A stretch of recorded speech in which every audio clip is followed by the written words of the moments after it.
Screonk, a Godzilla movie marathon where we're stomping through Godzilla's filmography. I'm Derek, and I've seen all the Godzilla movies. And I'm Doug, and I've seen 17 Godzilla movies. And we're talking about the 31st film in the Godzilla franchise, the first film of the current Reiwa era, the only Godzilla film to be part of the Shin Japan Heroes universe, and the first Toho film with a primarily computer-generated Godzilla.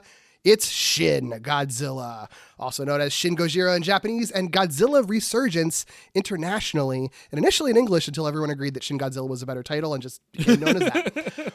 So it's released in Japan on July 29th, 2016, directed by Hideaki Anno and Shinji Higuchi, with a screenplay by Anno and visual effects by Higuchi, and a score by Shiro Sugisu. And of course, we could take a quick moment to thank our spectacular patrons, Bo, Carl, Katie, Jason, Zoe, James, Keith, Cody, Toby, Hamish, Troidal Power, Blake, Thorn of Camor, and Jace. Thank you so much. And of course, we got a big movie, so of course we have to have a guest for this one. And the guest today is from the And a Rewatch podcast and from Glitterjaw's own James Bond marathon, The Q Division. It's Chels. How's it going? It's going great, y'all. I'm so excited. I feel like I spiritually manifested this, and then I feel like passive-aggressively bullied my way onto this show. Good, yes, that's the way to do it. This is dreams come true for me. Yeah. I mean, you, with Q Division, which is a very similar format to our show, obviously, you get to be like in the Doug seat for that, for James Bond stuff. So my first question for you, I guess, is like, what is it like being the podcaster that doesn't have to do anything but come on and talk? Oh my gosh. Just to be clear, we 1000% stole your exact format. We're like, we're going to do this, but James Bond, Gavin literally, I openly say, does 99.8% of the research, and I come in with like jokes and Days of Our Lives. That is my whole shtick. I love it so much. Not doing work is my favorite thing in the world. It is my true calling. Just like talking shit is my love language, and that's what I'm here for. Perfect. Incredible. So what is your history with Godzilla in general? Oh my gosh. I mean, if you've ever seen the Vanessa Bayer Totino's SNL sketch, I always say Godzilla's my guy. Like, that is the energy. I brought my Godzilla X Kong the New Empire light up cup, my water cup. Yeah. I do podcasts with this all the time. I don't know if I've seen all the movies, but spiritually I have. I have that Criterion beautiful set. I've seen all of those. I've seen most of the MonsterVerse ones, but I was highly intoxicated for like probably 3/4 of them, like wander into a theater. And that's kind of the vibe for the MonsterVerse movies. No, and that is no shade. I have fun with those movies. I was accidentally drunk and then like wandered into a theater and saw it. Like that's what happened with at least 3 of them. That's incredible, actually. They're blockbuster action movies, you know? Yes. So like, I love him. I love all of them. And I am the person that's like, no Godzilla movie is bad because there's my baby right there. Well, you picked the movie with a particularly ugly baby. The babyest. The ugliest, babyest, ugly baby, Godzilla. Also, maybe like the most not Godzilla movie because it's not his movie. That is my hot take. Like, my baby is just like making cameos every 20 minutes. Yeah, sure. Yeah. I mean, you chose this one, which honestly, I'm going to be totally honest. I remember when I pitched you the list, I feel like this would have been the last movie that you would have picked, and I don't really know why. I thought it would have been like a MonsterVerse movie because they're fun or whatever. But like, what drew you to this movie to come on and talk about? Gosh, I mean, I get it. I'm a very goofy person. Like, I'm the person that jokes. I'm a Looney Tune in real life. I love equally silly stuff. I think all of the Godzilla, MonsterVerse, X Kong, whatever we want to call them, perfect movies, no notes. Nobody change a thing. They're all under 2 hours. They're goofy. They're deeply unserious. Yeah. Like they're fighting an oceans gang. They're not real movies. But then I'm like, I love serious stuff. I'm either a Looney Tune or highly political. And this is such a political, the government is the worst kind of movie. And I'm like, let's talk about this. Mostly because, like, I think I picked this right before the election, and Oh, yeah. now since the outcome, I'm like, you know what? This movie's got it all. Yeah. Look, it would be nice if, the people in power went into a helicopter that exploded, honestly. I mean, I dreamed a dream. Yeah. Doug, this is one that you've seen before, right? This is not one of the Doug hasn't seen movies. Right. This is one of the 4 that I had already seen. And what a wild one of 4 to have seen, This is a hard one to get. Also, like, it was in the United States in theaters for like a hot minute. It would be just blipping all over the States. And now it's like near impossible unless you're me with a region-free Blu-ray player. That's me. Amazing. Yeah. Yeah, I don't even know how or why I watched it, because I didn't watch it like specifically for Godzilla or anything. I didn't really watch Godzilla movies, but I also know I didn't watch it with anyone else. So I truly have like no clue why I watched it. And I remember really being into it and having, I mentioned this last time, like having the sort of annoying, like doesn't know stuff about Godzilla reaction, being like, oh, this is like a serious Godzilla movie. Wow. And so that's sort of like the impression I had. But I also couldn't quite remember this time around exactly what the human story was that I appreciated so much. So it was good to get back into it and be reminded of exactly what it was that I was into. Yeah. I think it makes sense that you saw it, though, because I feel like there was a lot of buzz around this movie. Because it was interesting, because it had been this huge gap of no Godzilla movies for like 10 years. And then the American movie gets made in 2014. And it's like simultaneously with that being in development, it's also like, yeah, Japan's also doing their serious Godzilla reboot. And like both of these kind of hit in like very different ways. This also would have been when I was watching a lot of tokusatsu in general, so it might have literally just been on a site that I was already perusing. Were you already just like on Crunchyroll the maybe 10 days it was actually on Crunchyroll and you accidentally autoplayed or something? Because I feel like that's how most people have seen it. Truly could have been the case. Wouldn't surprise me in the least if that were my truth. It wasn't because of the 2014 movie, but I do think that being in development and showing that there was interest in American studios is sort of Toho's like, maybe it's time for us to also do it too. So in 2013, they do start developing this movie. Chief producers were Akihiro Yamuchi and Minami Ichikawa. Both of them with Toho create what they called the Godzilla Conference to be the sort of brain trust for both this movie and like forthcoming movies, which sounds like just like the dream room to be in. I was going to say, to be in the room. Any one of those sort of like summits of creators to determine large stories or the future of a universe or whatever. I'm like, I just want to be there. I don't want to speak. I just want to watch. I want to be the fly on the wall of the dark universe in Universal. Like, oh my those God, people, right. they made a whole... Truly.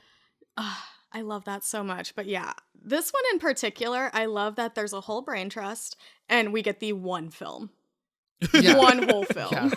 Yeah, it's incredible. It's incredible. For this, I think the initiative that they come up with is like, whatever we do, we want to have as much new blood as possible, literal blood in the case of this movie, but also in terms of creating something like fresh and unique, which is why they specifically like seek out people who had not done a Godzilla movie before. This is when Toho approaches Hideaki Anno, which is a name who was very familiar to like big anime nerds, because he's one of the major creative forces behind Studio Gainax and the creator of Neon Genesis Evangelion.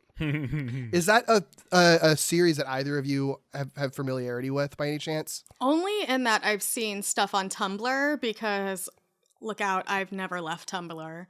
And that's about it. But that's also me 15 years ago. You knew everything about something without having to watch it. Yeah, my exposure is primarily through memes. I have not watched it. That series is very important to the creation of this movie, is the only reason I asked that. Hideaki Anno, I'm like fucking obsessed with this guy. The log line for this man is that he's a big fucking weird depressed nerd. Like, that is just who he is. Amazing. Honestly, relatable. Right. So there's a memoir that I really like And I really like how he's described in it. So this is the Notenki Memoirs, Studio Gainax, and the Men Who Created Evangelion by Yasuhiro Takeda, who was a founding member of Gainax. This was written in 2002. But in that book, Takeda describes Anno as, quote, a big fan of special effects films and several mainstream anime titles, of course. Mentions like Space Battleship Yamato, Ultraman, Kamen Rider, and Gundam. But he describes Anno saying he usually lumbers around slowly. In fact, the only time he seems to show any real energy is when he's doing an Ultraman or Kamen Rider impression. And I think that's just kind of the vibe of the guy. This is I feel so like deeply connected to this person I knew nothing about 3 minutes ago. I mean, the way that he gets into the industry is like when he was a student at Osaka University of Arts, he and like some other artists were invited to meet Takeda at like a Japan sci-fi convention where they were trying to like find artists to put together like opening films. Like they used to open cons with movies, right? With like little short films, right? They're trying to put them together. So they meet at a sci-fi themed cafe in Tokyo for the sci-fi convention. And then Anno impresses them by drawing like an animation of like a power suit, like right in front of him. Which again, the most like fucking like nerd shit in the world. I love a nerd who shows off. Right? Yeah. From there, they formed Daikon Film after that, and they start producing these like really beautiful anime shorts that would play at cons. You can if you look up like Daikon Films. They're really, really cool. They're packed with like every freaking pop culture reference you could think of, from like Transformers to Tokusatsu to Godzilla. Like, again, they're big fucking nerd losers who are making amazing, beautiful art, basically. From there, he goes on to work on Hayao Miyazaki's Nausicaa of the Valley of the Wind. Oh, what shit. A movie. Yeah. But I think probably for his career, more importantly, along with when he's working with what becomes Studio Gainax, in 1995, he creates this highly influential anime known as Neon Genesis Evangelion. It's very important to this movie. Honestly, it's kind of like one of the most influential pieces of media ever made. If you're like not an anime nerd, you're probably like, okay, weeb, whatever. But like, it is genuinely one of those things that like can't be overstated, that like more than likely you have a filmmaker or artist or someone that has cited Evangelion as being a huge influence on them. Like in the same way that people always cite like being inspired by Buffy and Martin Scorsese and stuff. Yeah. Like Evangelion is one of those tentpole things. This reminds me of how every filmmaker is inspired by Citizen Kane, and then I always randomly every 3 years rewatch Citizen Kane, and I'm like, oh wait, yeah, it's as great as everybody says. Citizen Kane is like the greatest movie ever made in the United States. Yeah, it makes sense. Yeah. And Evangelion 2, it's like the weird thing about that one is that it is so ridiculously ubiquitous in Japan, like on like Pokemon and Godzilla level. Like, speaking as someone who has been there, everywhere you turn, you're going to see like a vending machine or like pachinko place or like little like candy or whatever that has like Evangelion characters on it, or like, you know, theme park attractions and shit. It's all over the place, which doesn't make any goddamn sense because that show is fucking weird and dark and esoteric. And it's not, I don't think, well, I know for sure, at least in comparison to Godzilla and Pokemon, like franchise-wise, it's not anywhere close to like the longevity, the length or longevity or like depth simply of like content or whatever. So it's so wild that it's like right there next to them. But I guess that just speaks to the influence more than it does the sort of osmosis of it. Yeah.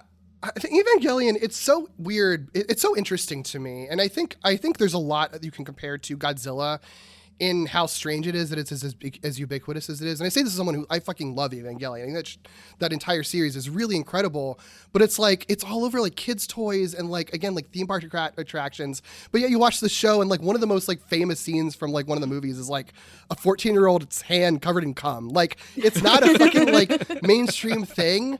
And it's like very deeply tied to like Anno, like famously tied to like Anno's own battles with depression, and like the tone of the stories and like were reflective of like where he was at mentally. Like, it's all very personal stuff. And like, I think all that, the only reason I bring all of that up now is I do think that like with Anno and his works, I kind of equate him a lot to like David Lynch in a way, not in the like actual content of the works, but in that they're these creators that create things that are extremely esoteric and very very personal, often very dark and weird, and like sometimes you could argue a little bit pretentious. That stuff that is like custom made to not hit with the mainstream, and somehow it just does, and people fucking love it, and it's undeniable. And I think you can say the same thing about Evangelion. You can say the same thing about Shin Godzilla. It's weird how much people like this movie. It's a weird movie, and it's weird how much people like it, you know? It's almost like people like weird art even when they don't realize it. Like, if you let art get made, if you take risks, people will like it. Give it a deeply specific point of view. Like, so deep, you're like, are they okay? Like, you have to question everything. And that's what I love. Yeah. So I think all of that stuff makes sense. Like, for whatever reason, I think that Anno is just really good, is like one of those creators that is just able to just find that exact right sweet spot to make his weird esoteric shit that people just can't get enough of. For what, like, people just get it, or if they don't get it, they're like, I love that I don't get it. Like, and I think it's really hard for creators to do, but he's able to do it. And I think like works for Evangelion, and I think it works for this movie too. And I think it's like not a surprise why he ends up getting offered like projects like this later on. It's sort of like, you made Evangelion a big hit somehow, and we could sell toys of this like weird fucking dark esoteric show. So sure, do whatever the hell you want, man. You're obviously magic somehow. Also, Anno's friend, Shinji Higuchi, who would co-direct this movie, also joined Studio Gainax alongside of him. He's a longtime friend of Anno. He works on the writing and art direction of Evangelion. Just a fun fact, the lead character in Evangelion's name is Shinji. It's named after Shinji Higuchi. So they're like besties. After Evangelion, because it's so successful, they kind of get to do plenty of passion projects afterwards. Higuchi founds the anime production studio Gonzo. He cuts his teeth at Toho working on special effects on Return of Godzilla in 1984, and then GMK in 2001, and the 1990s Gamera trilogy. So he gets immediately involved with kaiju stuff. And then like right before this movie, he directs the live action Attack on Titan adaptations as well. So very deeply ingrained with like these big franchises. Yeah, I like the casual Studio Gonzo drop in there. Like that was a little step along the way. I mean, like there's a lot of these guys do a lot of shit, you know? Yeah. This is the most casual showing off of filmographies. It's just like, here's my resume, and it's just like all hits, like all cool stuff. I'm like, stop showing off. Right. Even Scorsese does bad things. Come on. Anno, meanwhile, he does this with the adaptation of the anime Cutie Honey. Oh. Yeah. And then he starts working on these rebuild of Evangelion films, which are higher budget remakes of the Evangelion anime. And that kind of starts in the late 2000s. So it's around the time that he's working on these movies that he's offered, that Toho approaches him, asking him like, hey, you're a big weirdo who's good at making shit that people love. Do you want to direct the next Godzilla movie? He had just finished the third Evangelion rebuild movie. And for like the upteenth time in his life, he had fallen into depression and was like, no, I can't. I shan't do any more movies. But his longtime friend, Shinji Higuchi, convinces him like, nah, dude, do the fucking Godzilla movie. You're a big fucking nerd. Of course you want to do a Godzilla movie. Are you kidding me? So Anno agrees to do the Godzilla movie, even if it means delaying the next Evangelion movie. But apparently he requests that Higuchi also do it with him. So they go in on it as co-directors, essentially.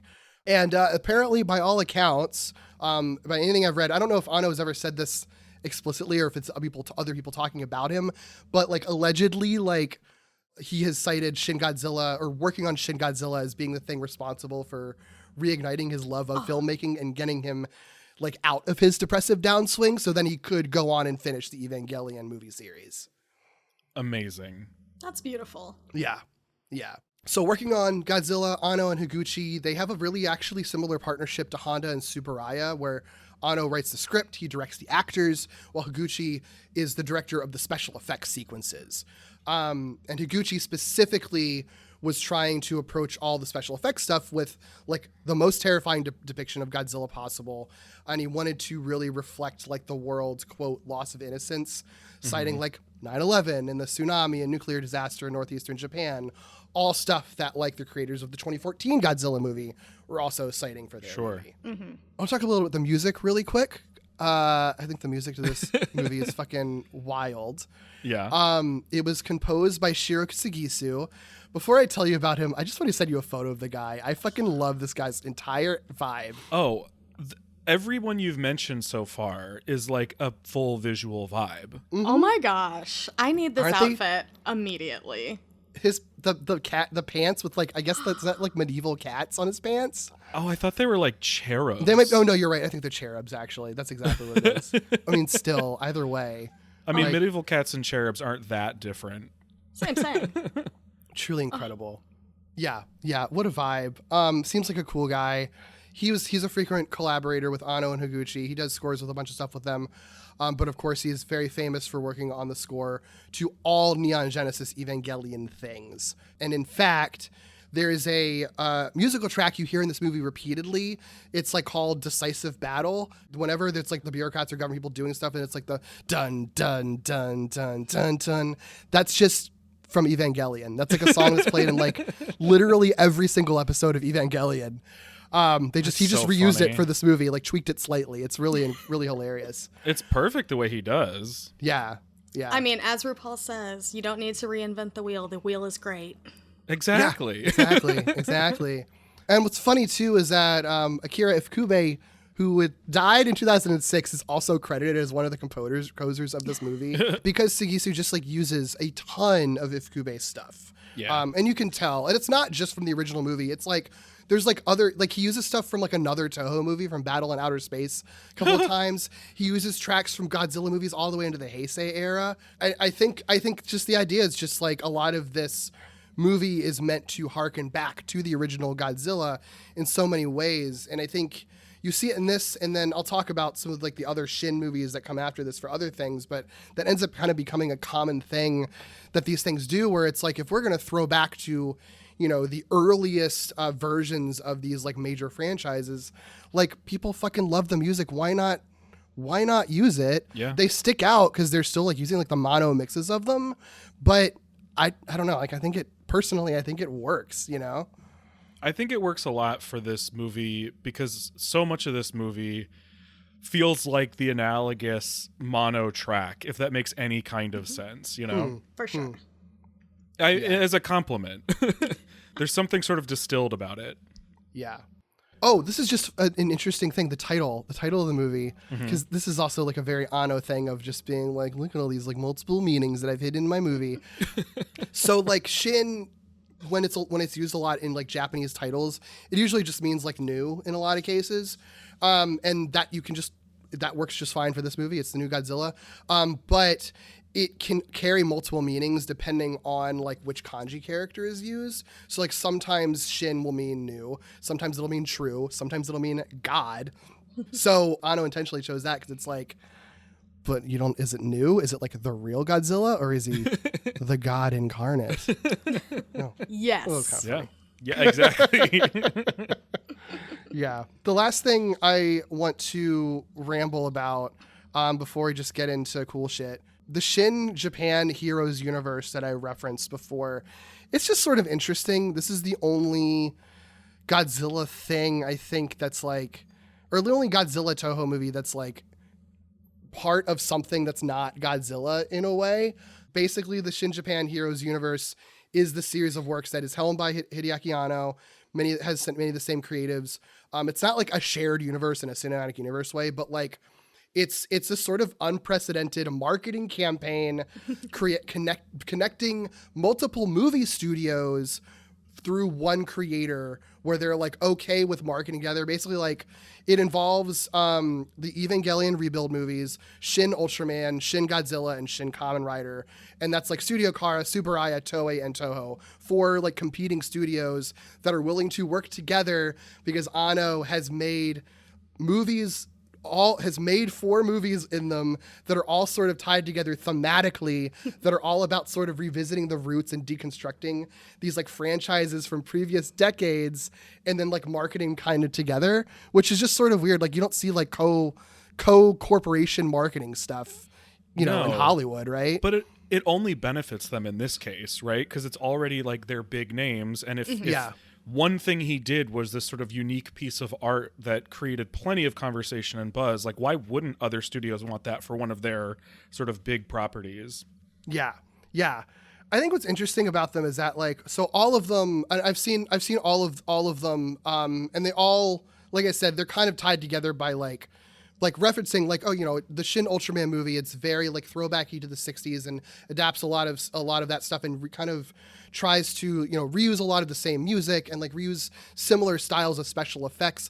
Kamen Rider, I love the Shin Kamen Rider movie because it's like edited in the same way that like 70s tokusatsu is, even when it's amazing. like not a way that like any movie is ever edited anymore. It's stuff like that, but they're also like, darker and deconstructions and shit like that, like Shin Godzilla is of the 50s Godzilla. And what I think is interesting about all of them is that it's kind of like they're doing what I think nerds who try to make gritty reboots of childhood properties think that they're doing and failing at. And I think these movies sort of succeed at them, where it's like they're certainly darker and like, kind of seeing like with this movie, it is definitely like a much more upsetting movie in many ways than the original Godzilla movie for in certain ways. But it's still like, I think harkening to very like trying to recreate the feeling of watching those original things as a child, but like watching them in a modern sense as an adult, Yeah. I don't know. I just think it's really interesting. I think it's a really interesting universe,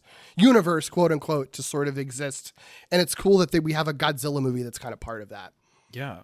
Yeah. The only kind of fun, silly thing is that in Shin Ultraman, so there is like famously in the original Ultraman series, like one of the monsters, Gomez, like we've talked about it, like it's a monster that just reused a Godzilla suit and just added some like horns and shit to it. So when that monster shows up in Shin Ultraman, it is the Shin Godzilla design with just a couple of little horns and stuff on it. That's so funny. Oh, I love that. Yeah, I'll send you a picture of it. Nice. I've added like both of those to my watch list like today, just because I'm like, you can actually find them in the States. Oh, can't Yeah. wait. I can. Yeah, I'm so ashamed I haven't seen Shin Kamen Rider yet, because Shin it's Kamen just Rider- been like on my list, well, I guess for 2 years, right? It fucking rules. There's a lot of people who don't like that movie, and I think because they don't like how it's sort of edited, and it's not, I don't think it's as like deep as some of these movies are in terms of like interrogating Japanese bureaucracy or whatever, but like it's good fucking shit, man. I love Shin Kamen Rider so much. Sorry, I just fell in love with this horny little freak. Oh my god. Isn't he beautiful? Oh, he's beautiful. I want you. Yeah. Yeah. Anyway, let's talk about this Godzilla. Let's. Where to even fucking start, dude? I obviously have like notes for, there's like design notes and stuff, but like, I don't know. What are your all's feelings on this like multi-mutating gross ass little freak? Babes, Godzilla digivolves multiple times. Yeah. Which is great Truly. for the girl with a Digimon tattoo. Yes. Yes. Oh my gosh, I love that little freak. He is so weird looking the moment I saw it. And I got to rewatch this movie in theaters again this past Godzilla Day at the Academy Museum. Oh my they had God, that's so they good. had a movie marathon. I saw 3 out of 5 because I actually like, I should walk through the museum, I guess. And I saw this one again and I'm like, oh, little freak. Like, whoever thought of you was really, whatever they were on, I need it. Yeah. I love that there are these like clear forms of it. It's not necessarily just like, a moment makes him scarier or like his, like it's cool when Godzilla has transformations, but it's not like this where it's just like, here's a fully different thing. And we're not even really going to explain why it happens. And they're just like so bizarre. Like you can see Godzilla in them. They're very clearly Godzilla, but they're so strange and they're so like weirdly amphibious in a way that you don't normally associate with Godzilla's Amphibious, design, at least. grubby little freak. Like, Yeah. he ain't okay. Yeah. Nothing is proportional. I love it. I love Yeah. the idea that Godzilla's gonna digivolve and get like progressively worse, and it makes my heart sing because I'm always cheering for my baby. Like, want them to win every single time. Yeah, and each one of them is like horrifying and like painful in a completely different way. Yeah.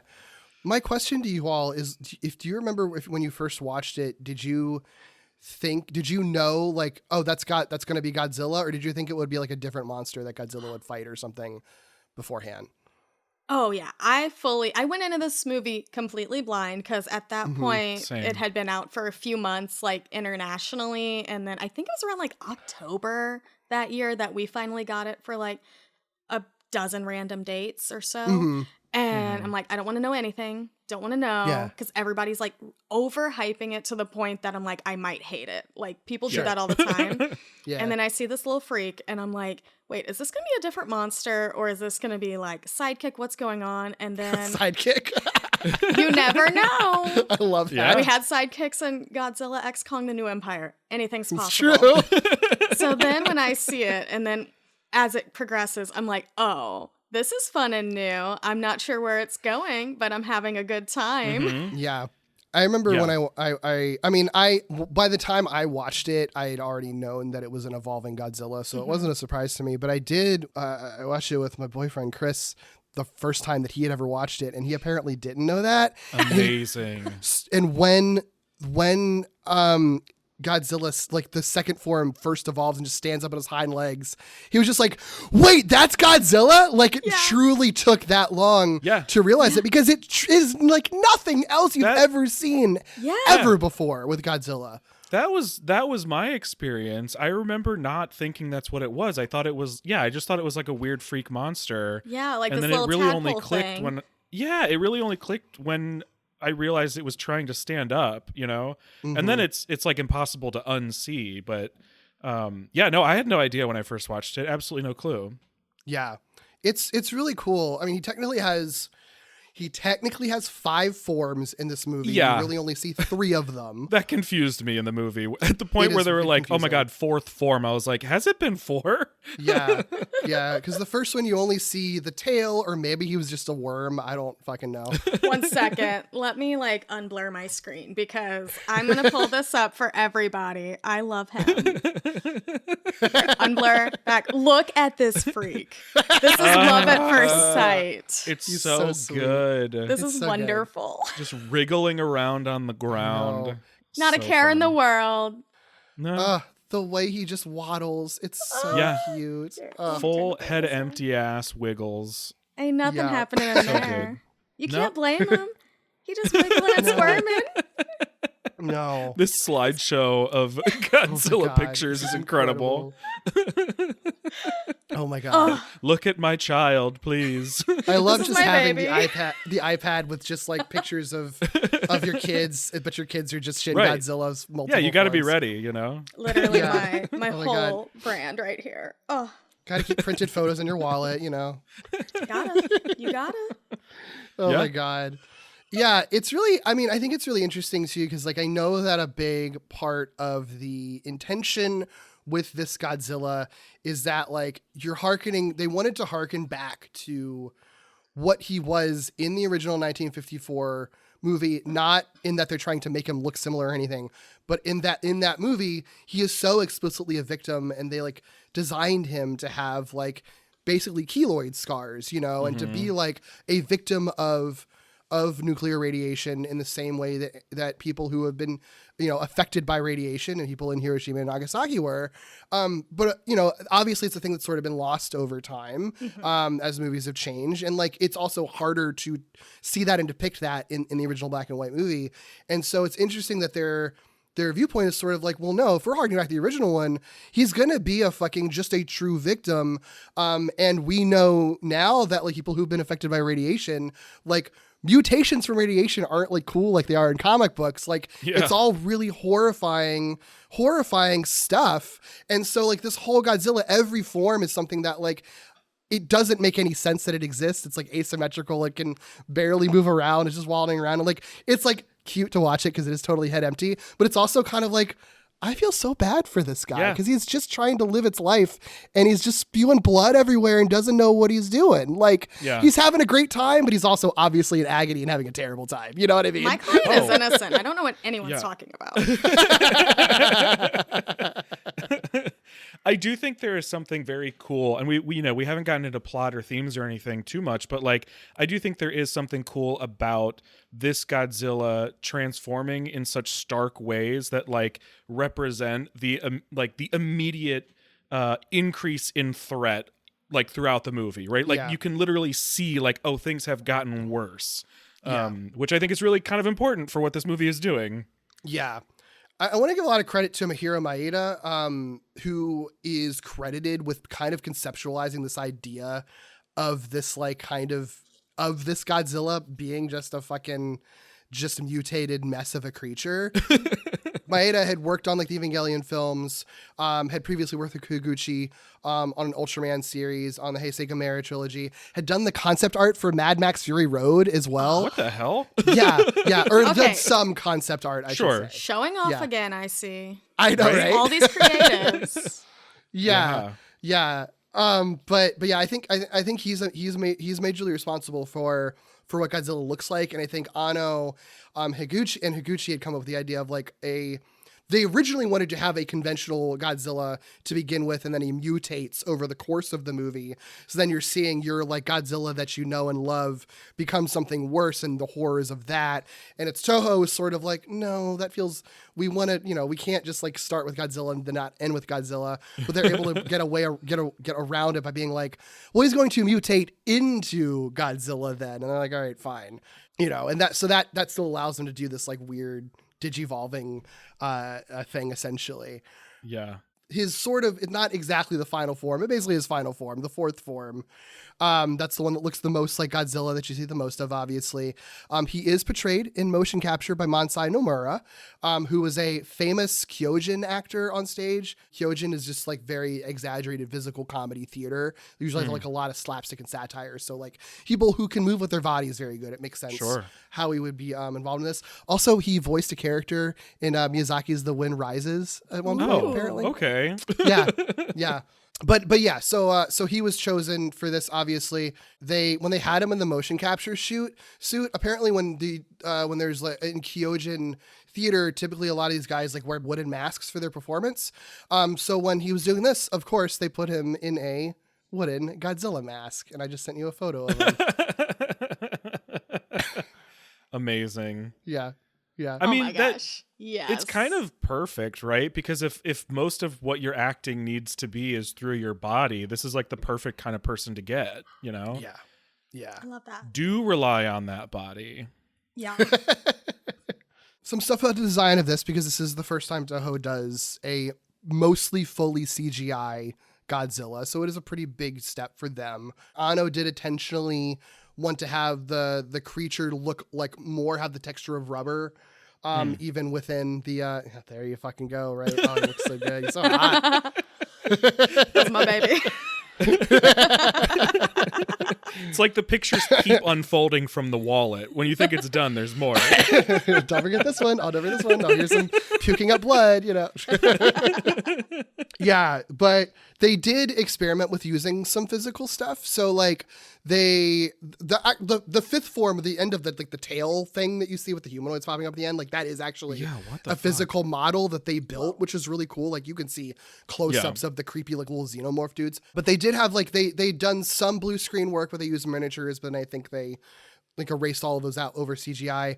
But the coolest thing is that there was very briefly a big ass animatronic that they had that they were going to be using. I'll show you. There's some videos and stuff of it, but I'll just send you a photo just so you can get an idea of how big it was. It would have to be yeah, it looks fucking sick as shit. Where can I purchase this? Right? I want to hug it. Right? Yeah. Some people want Christmas trees. I want this. Yes. Seriously. Or it could be your Christmas tree. Like you can use them as a Christmas tree, honestly. Yes. Yeah. Yeah. They built that whole thing. It needed like 3 people to operate it. If you can like look up videos of it, it looks really fucking cool. I'm not exactly 100% sure why they didn't use it. I think it literally is just like you would be able to tell when it was an animatronic versus CGI, I think. And they just didn't want to have that disparity. It looks so cool. I fucking wish they had it in it. Yeah. Yeah.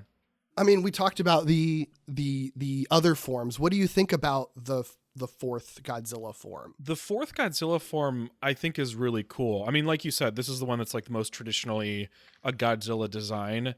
The one thing I remember really standing out to me at the time I watched it the first time I watched it, was just how absolutely massive his tail is. Yeah. Like it is just huge. And part of that is the movie, like, make sure you know how big that tail is. They're featuring it quite a bit. And then the other thing is, I don't know why, but I remembered the tail end being more head-like than it actually is. And you know, it is in the sense that it also has atomic breath, but for whatever reason, I imagined it being more, I imagined it being more head-like. I think like talking like technological innovation, like I think that was a thing they were smart about, was like, if this is going to be our first CGI Godzilla, what were we not able to do practically that we can do now? Yeah. And I do think the tail was part of that. Like, you don't have to have the tail on wires. You can make it gigantic and do whatever the hell you want with it. And I think the movie's the better for it. It just reminds me of like all the alligators and crocodiles. Their tails will just destroy you. And that's a genuine fear in life. Like I rarely go to Florida unless there's like to see a friend or two. And then I'm like, I'm not going outside because of those things. And I feel like Godzilla has that energy of, I'm not going outside because of that. Yeah. Just some interesting things, I think, like with the roar form. So the 3rd form reuses the original 1954 roar, and then once he evolves into this 4th form, it's like the later Showa era roar that they use. So he never has his own roar. It's always reusing stuff from the 50s through the 70s, which is really interesting. That makes sense with like everything else you've told us about sort of like the almost like homage collage nature of this movie. Also, this 4th form's fucking smile is so oh my god crazy. like I love that in a matter of 3 years, was it 2014 and 2016, we get these like just fucking devilish looking Godzillas. I love it so much. And this one in particular is way more like horror sort of devil. Like it looks like a sort of horror monster that's absolutely not responsible for the way that it looks or operates. Right. It's just sort of like, this is what my face looks like. Yeah. Oh, it's so good. I can't control it. Its teeth are so fucking scary. I love it so much. So many teeth. It's like genuinely unnerving. And like, again, I saw the 2014 Godzilla genuinely drunk. Me and my friends wanted to sober up, so we walked into the theater and saw Godzilla.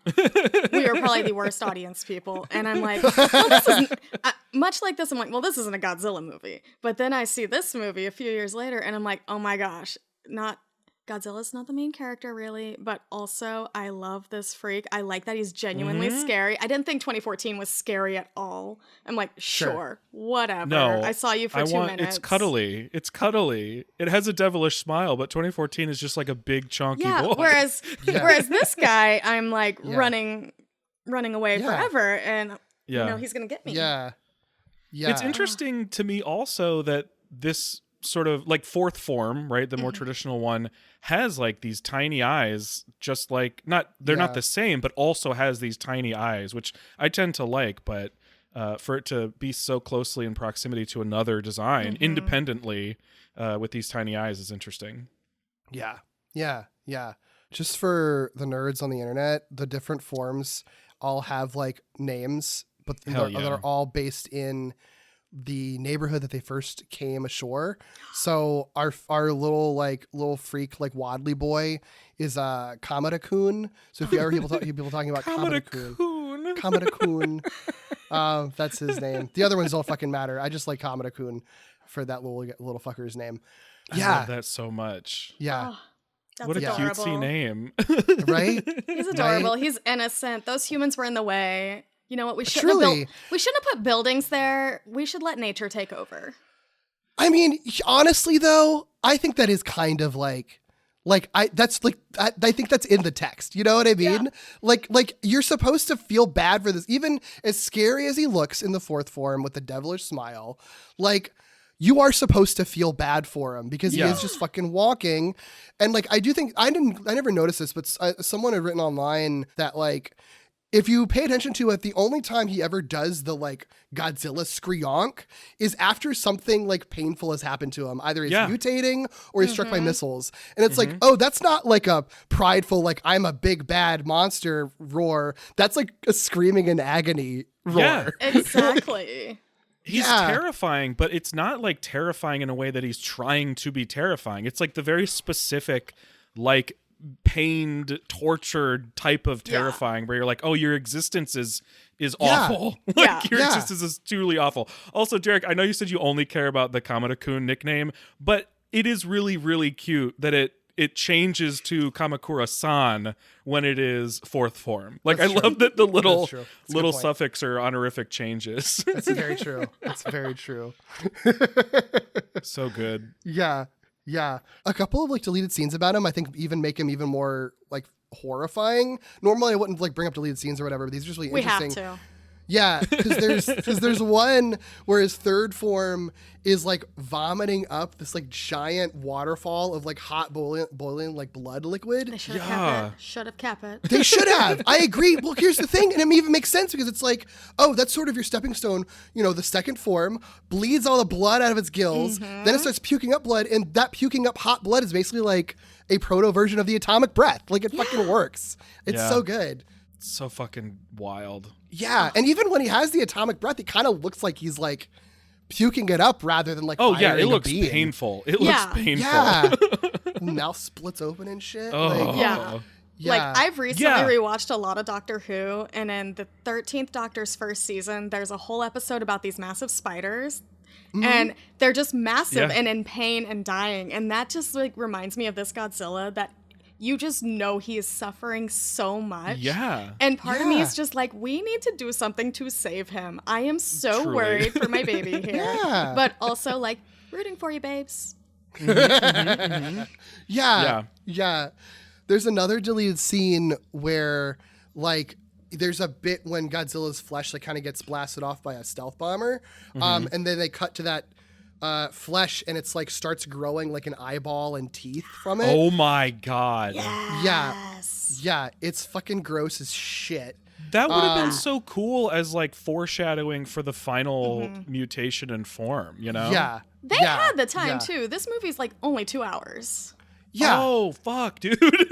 Yeah, doesn't it look gnarly? It's like weird Akira shit going Yeah. on. It totally Yes. is. Yeah. I mean, there's definitely some like Akira influence, like Sure. in, like, some of the, because there's, and I mean, That's a lot another of one of those things that just like it just bleeds into everything. Again, you know? more weird, gross stuff in these movies. Make it specific. So specific that you question the person. Yeah. Yeah. Yeah. Whose pain is this, buddy? You know? It's like, have you been to therapy? Do we need to drop better help? Oh my God. God, this Godzilla is so fucking cool. Truly. And I love anytime there's a Godzilla you can like feel bad for, and I feel like Yes. you can't not feel bad for this guy. Yeah. Yeah. Absolutely. We'll certainly talk more about Godzilla as we talk about stuff, but I want to talk about some of the humans for a bit, because I think the human story of this is so interesting. Yeah. It's their story. Kind of. I think what's interesting about this is that like it's obviously very focused on the people, but it's not like it's still not like a character-centric movie. It's very much about like these groups of people and this ensemble of people and what they sort of represent for Japanese government, you know? Yeah. It's like the human story in the sense that it is like a story about humanity and those challenges, but it's not like a human story in the same way other ones that have like a central character going through something is a human story, which I think is really interesting. I mean, when this movie starts off, like it's a while before you're sort of like, who am I supposed to remember? Like, who am I supposed to be focusing on? Which is intentional, right? Like, it's on purpose. Yeah. But it is wild, like, how much they establish that, like, no, it's not just about one person. It is about these, like, philosophies in these groups of people and how these groups operate and what that problem can look like. Yeah. Yeah, like I do enjoy the fact that the closest we get to a character with a personal backstory is like the girl who's like American as well. And I'm like, of course, the Americans are That's very so true, actually. They're deeply passionate and personal, where it's like the Japanese characters, they're like, no, you don't show emotion. The one time the guy has like a moderate outburst, which is just me on a Tuesday, as I say, he's like, don't be so emotional. And it's like he slightly raised his voice. Right. Yeah, it is really interesting. That character Kyoko, she's played by Satomi Ishihara. She's been in lots of TV. She was in the Attack on Titan film. She's a bad bitch, and I love her. Yeah. Apparently, she did not speak a lot of English, and so I think she was very stressed out about having that much English. She said sometimes it's so frustrating I just want to cry, because they saddle her with a lot of fucking English in this movie and be like, no, you are meant to be a pure-blooded American. It's like, well, what that's are you so doing interesting. Don't do Girl, this to her. I get it. We have Come the on. most insane language. Like, I'm Oh, surprised yeah. that I can do it, because like me and Gavin will read on the James Bond podcast, and we're like, what in the world are words? It's like, this is the only thing we can speak, and we're like, how are we doing this? So anybody who can come and learn this language, I'm like, you guys are heroes, because it's nonsense. Yeah. Yeah, I mean, immense props to her for doing that. It is like such a wild challenge. And she's kind of like in sort of an interesting group of Godzilla actors who kind of do that, right? Because there's some older ones we've watched that end up doing the same thing. Yeah. It is fascinating to me, though, that that's who they chose as their like American character. Like, it makes sense. She has a connection and everything, and she has family and generations go back, so she has this unique specific connection for an American.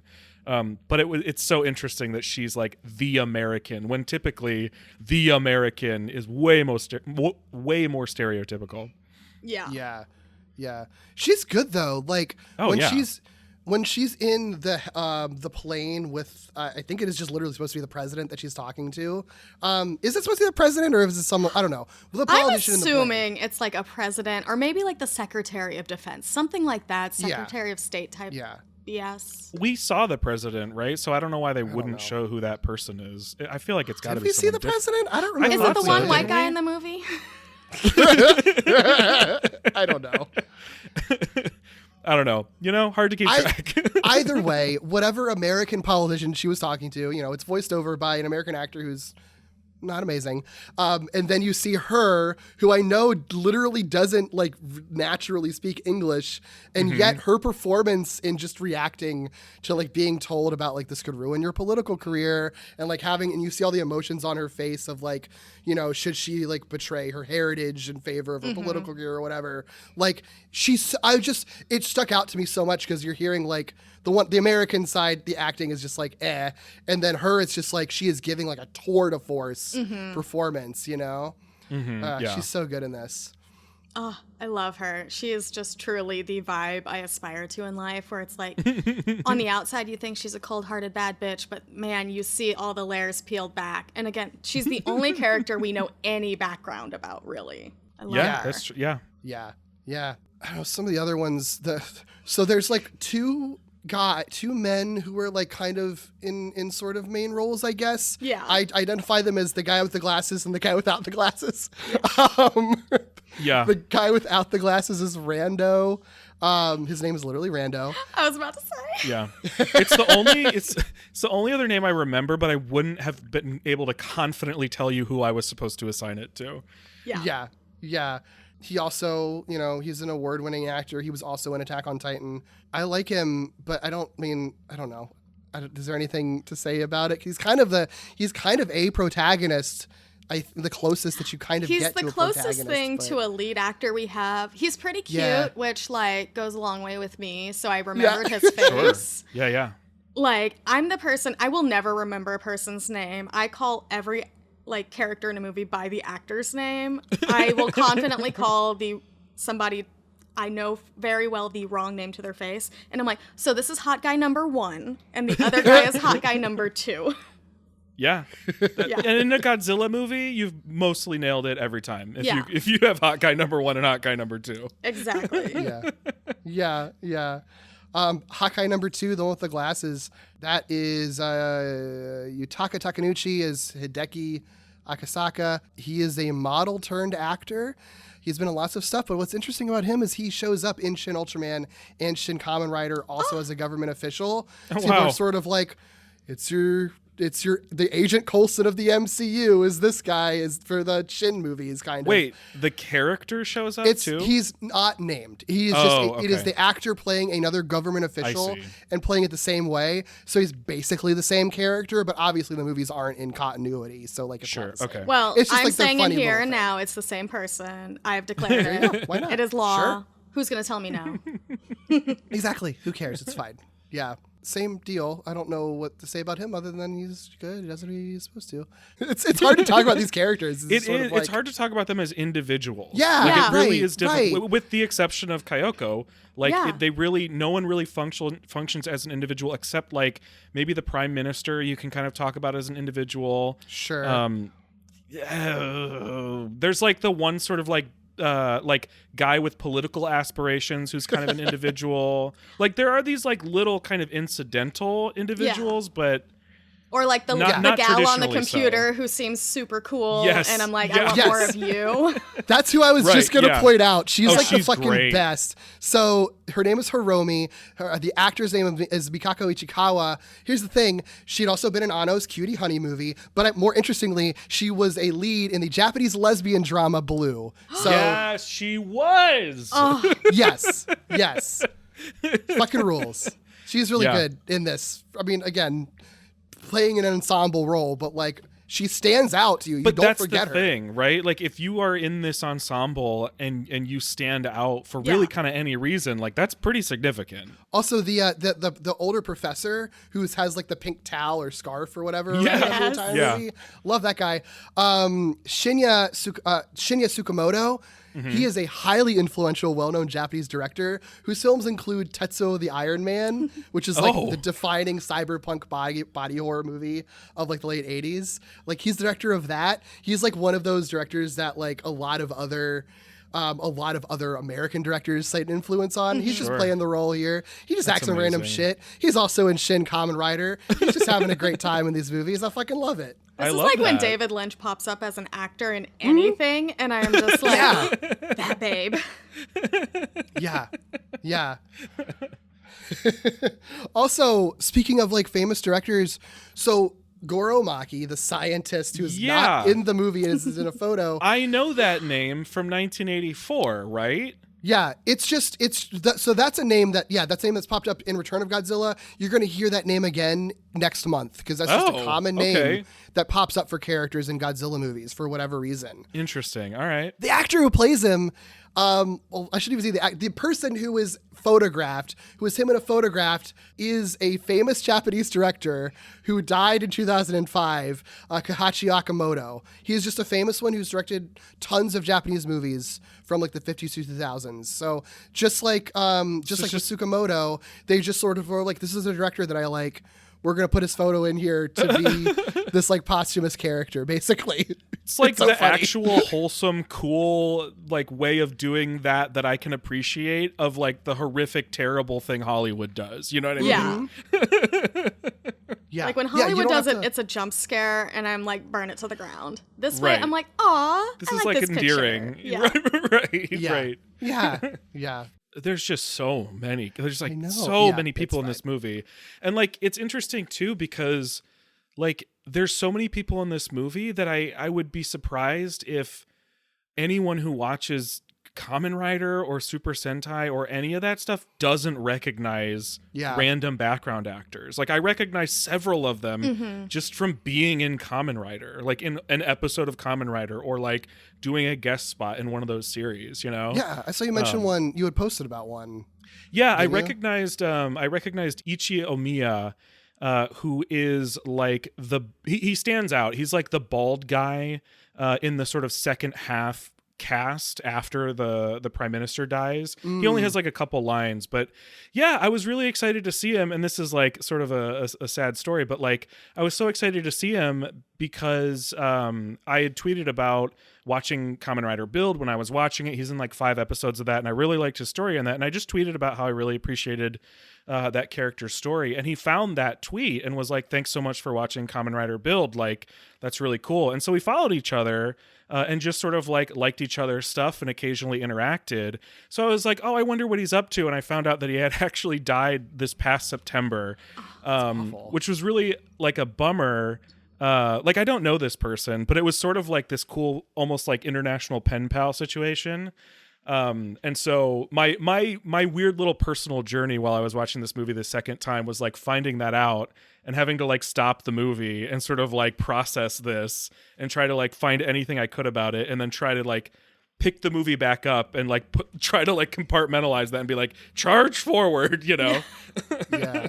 But that's just like one of the people I recognized. And it just so happened to be, you know, kind of a unique circumstance in his case. Yeah.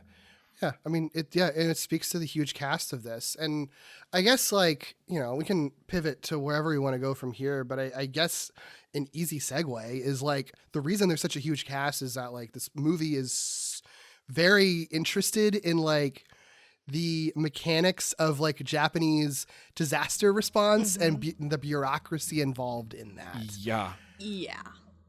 It's wild.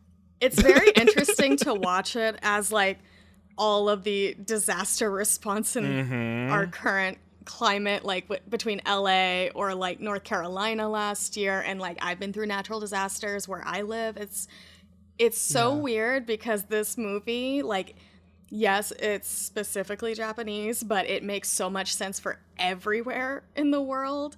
Just that nothing good gets done with government. I feel like that is what we can all say. The government ruins everything. They're like, oh, we don't want to have to share this data because they'll steal it. And it's like, we're just trying to save people right now, gang. Yeah. That's all we're trying to do. It's like, I just said this on the news and it completely contradicted 12 seconds later, and I'm like, gang, get off the news, just start fixing stuff. Like, I love that it's just such an indictment on the world. Unabashedly. Like, it beats you over the head with it in like a fun, well-written way where like, you know, the number of times where communication gets passed from person to person and to person so many times that you as a viewer are like, oh my God, stop saying it. Like, just do something, like literally, you were saying, Chels. Moving room to room just to do something, changing your outfit to be just like, to do something. Yeah, and we got to move to have a conversation over here. Yeah. We got to move to have a conversation over here.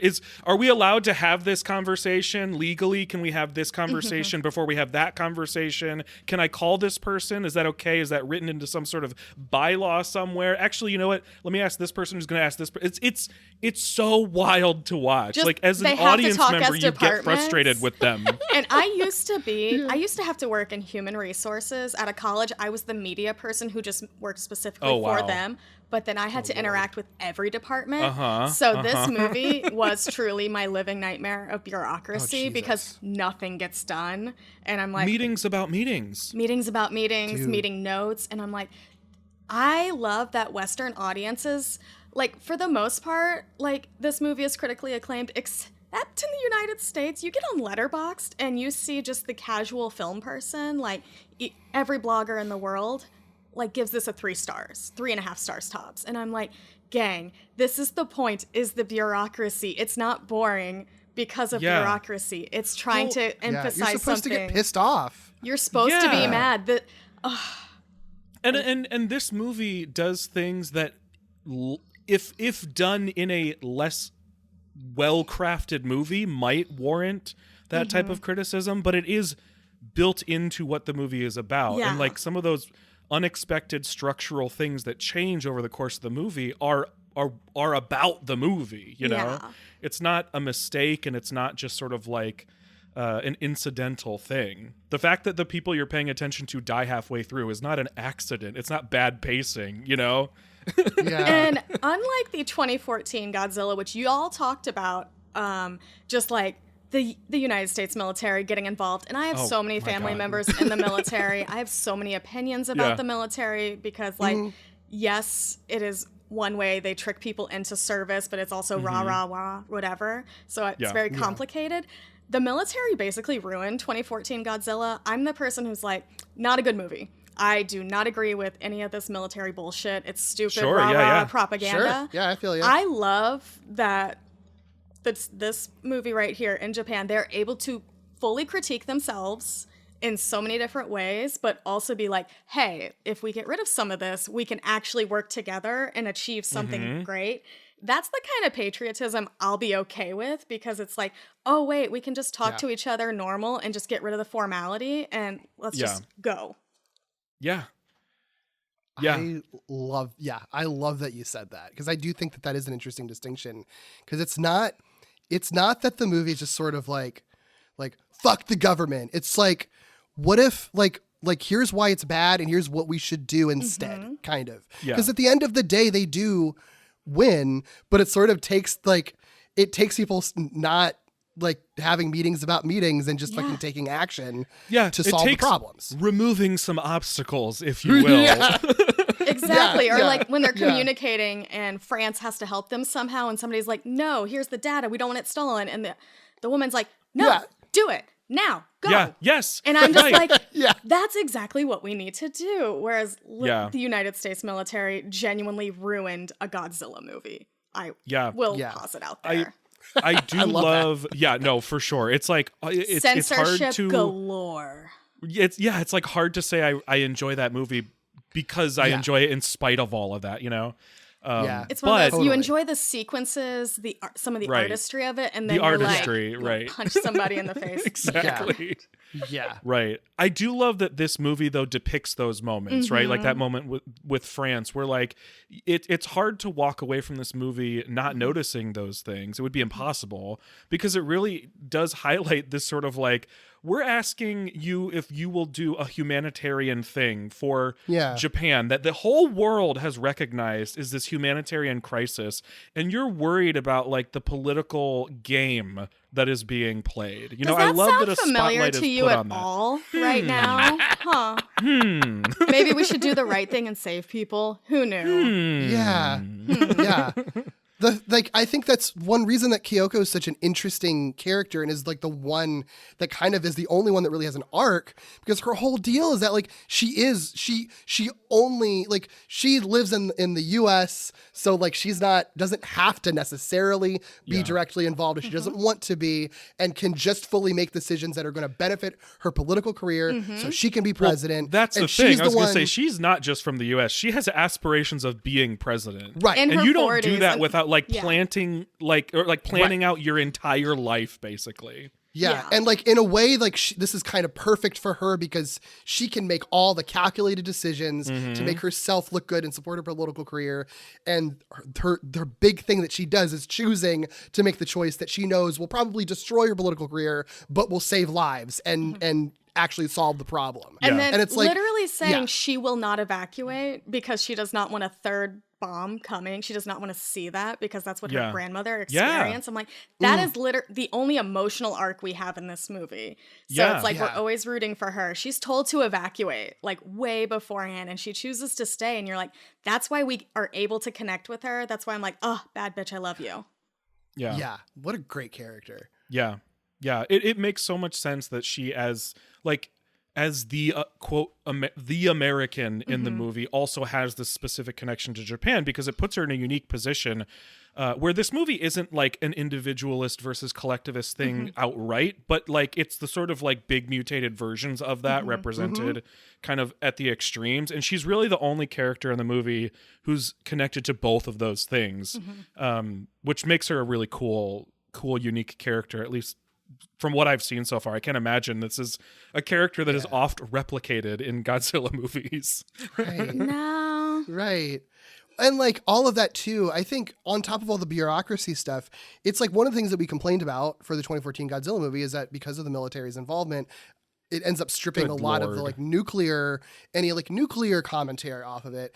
And this movie still has a lot of nuclear commentary in it. And this movie isn't even really discussing like the nuclear connection to Godzilla even at all, but it's still right? Like you have two movies that are not directly attributing nuclear weapons or nuclear disasters to the creation of Godzilla, but one of them completely shits the bed and the other one's like, yeah, but it's still important and it's still baked into the story and the stories we tell. And so it's still there, and it doesn't ignore the history like the American was. It doesn't try to rewrite or erase the history like the American one does. And so I know it's not like made as a direct response to the American one, but it is certainly deeply in conversation with the American one. I know. It's like, I know they started this movie before the American one was released, but it feels so pointed in so many ways because of the failures of the American one. Like, I just laugh that we're supposed to care that Juliette Binoche dies in the 2014 Godzilla 5 minutes in. And I walk away from that movie being like, well, she just bought like a new house, like a new summer house. That's what she was doing with that money. Like, yeah, you're supposed to care because she's a really good French actress. And you're supposed to feel sad that a really good French actress didn't die. Yeah. There you go. It's like, I'm supposed to care about Bryan Cranston and his bad hairpiece. Why? Come on, That's babe. his wife. God, the wig.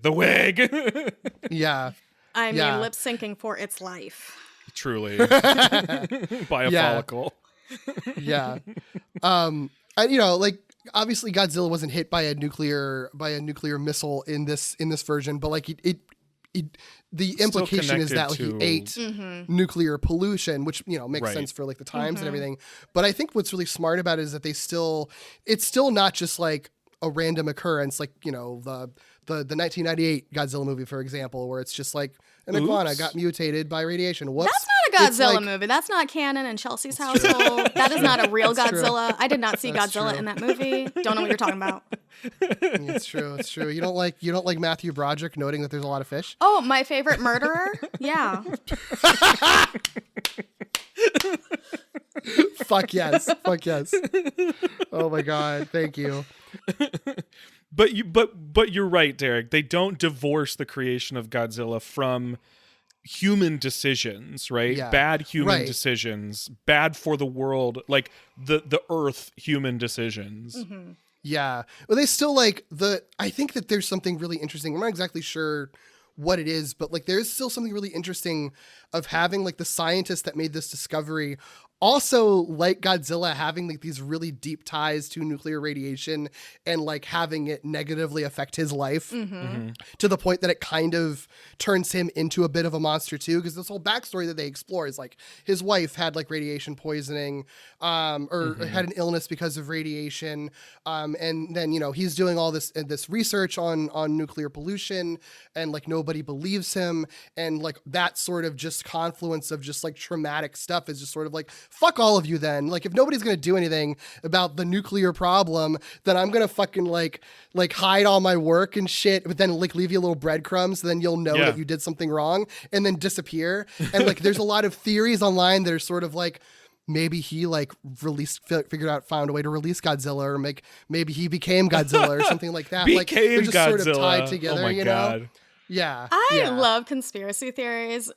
Because I'm always like, usually the simplest answer is correct, that this is probably just some sort of genetic mutation and that the scientist was the Aaron Brockovich of this moment and nobody listened to Julia Roberts. Like, come on. Yeah. But I do love that we're not left hanging about like the destruction in this movie. Like, spoilers for the end.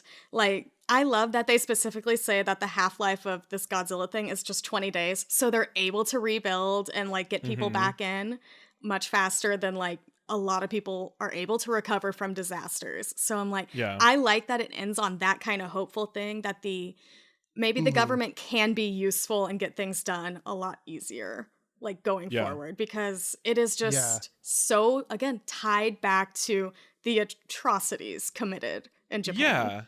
Well, because this movie isn't like nihilistic or anything. Like, it's not like nothing matters or we're all fucked or we're beyond the point of being able to do anything about it. It's not that at all. So I think it's like an important thing to have at the ending, right? Otherwise, like, why should we care about the sort of ragtag group that pulls it together, you know? Yeah. Yeah. Yeah. Well, and you still always have, like, I think I agree with you. It's like a deceptively optimistic kind of ending for a really bleak movie. But I think what makes it, I think, not feel that optimistic is because you still always have the Godzilla thing hanging over your head. And I think, like, the fact that it's like he's frozen at the end of it, but you always have this Godzilla monolith to remind you of what just went down. You always have that nuclear countdown from the other countries that are like, we're gonna fucking fire at you in 2 days the second that he wakes up. Good Lord.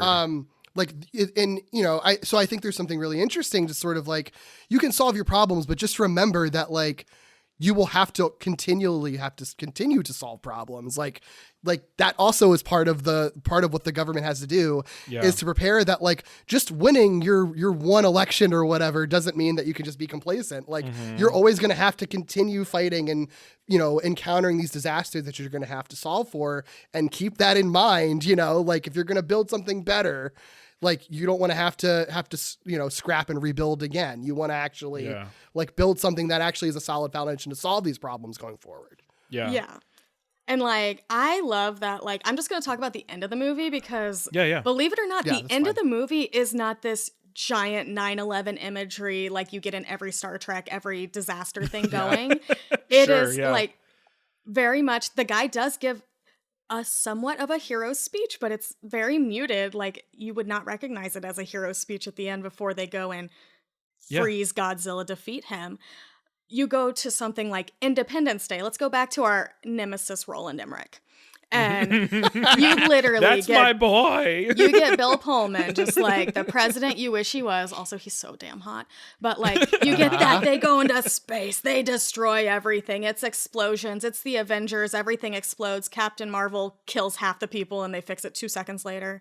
No problem. Exactly. This movie is like, nope, we are going to have competent adults do this thing. There's going to be a couple little hiccups, but we're going to accomplish our goal. Yeah. And I love that they just don't destroy everything.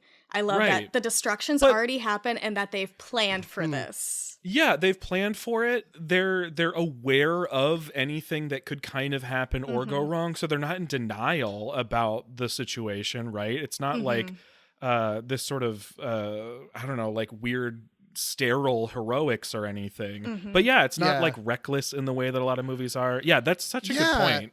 No, that is a good point. Because, well, I think it benefits them that they have their, I want to put a pin in, like, the big Godzilla laser sequence to talk about stuff like that. But because they have that sequence that is massive destruction, like, you as an audience who's coming to a Godzilla movie looking for destruction and you're craving that, you get that. You get the fiery annihilation. Yeah. So then they're sort of like, okay, that's been done. Now the actual climax of the movie is like, how do we find a way to solve this without the destruction, like you were saying? Yeah. And so they kind of are able to kind of have their cake and eat it too, right? Because you see that. But then you also get to see the ingenuity of, like, the minimal least destructive way to defeat Godzilla, like, which is like, everybody's evacuated, they're gone. Yeah. We're in a controlled environment. It's just like normally those two sequences are flipped in a movie, and it's like, but the end sequence, if it was in that another movie, it'd be in the middle, and it would go wrong, and then they would have to have the destruction. And I love that it's like it takes your expectations and completely flips everything, because you're like, oh, thank God it worked.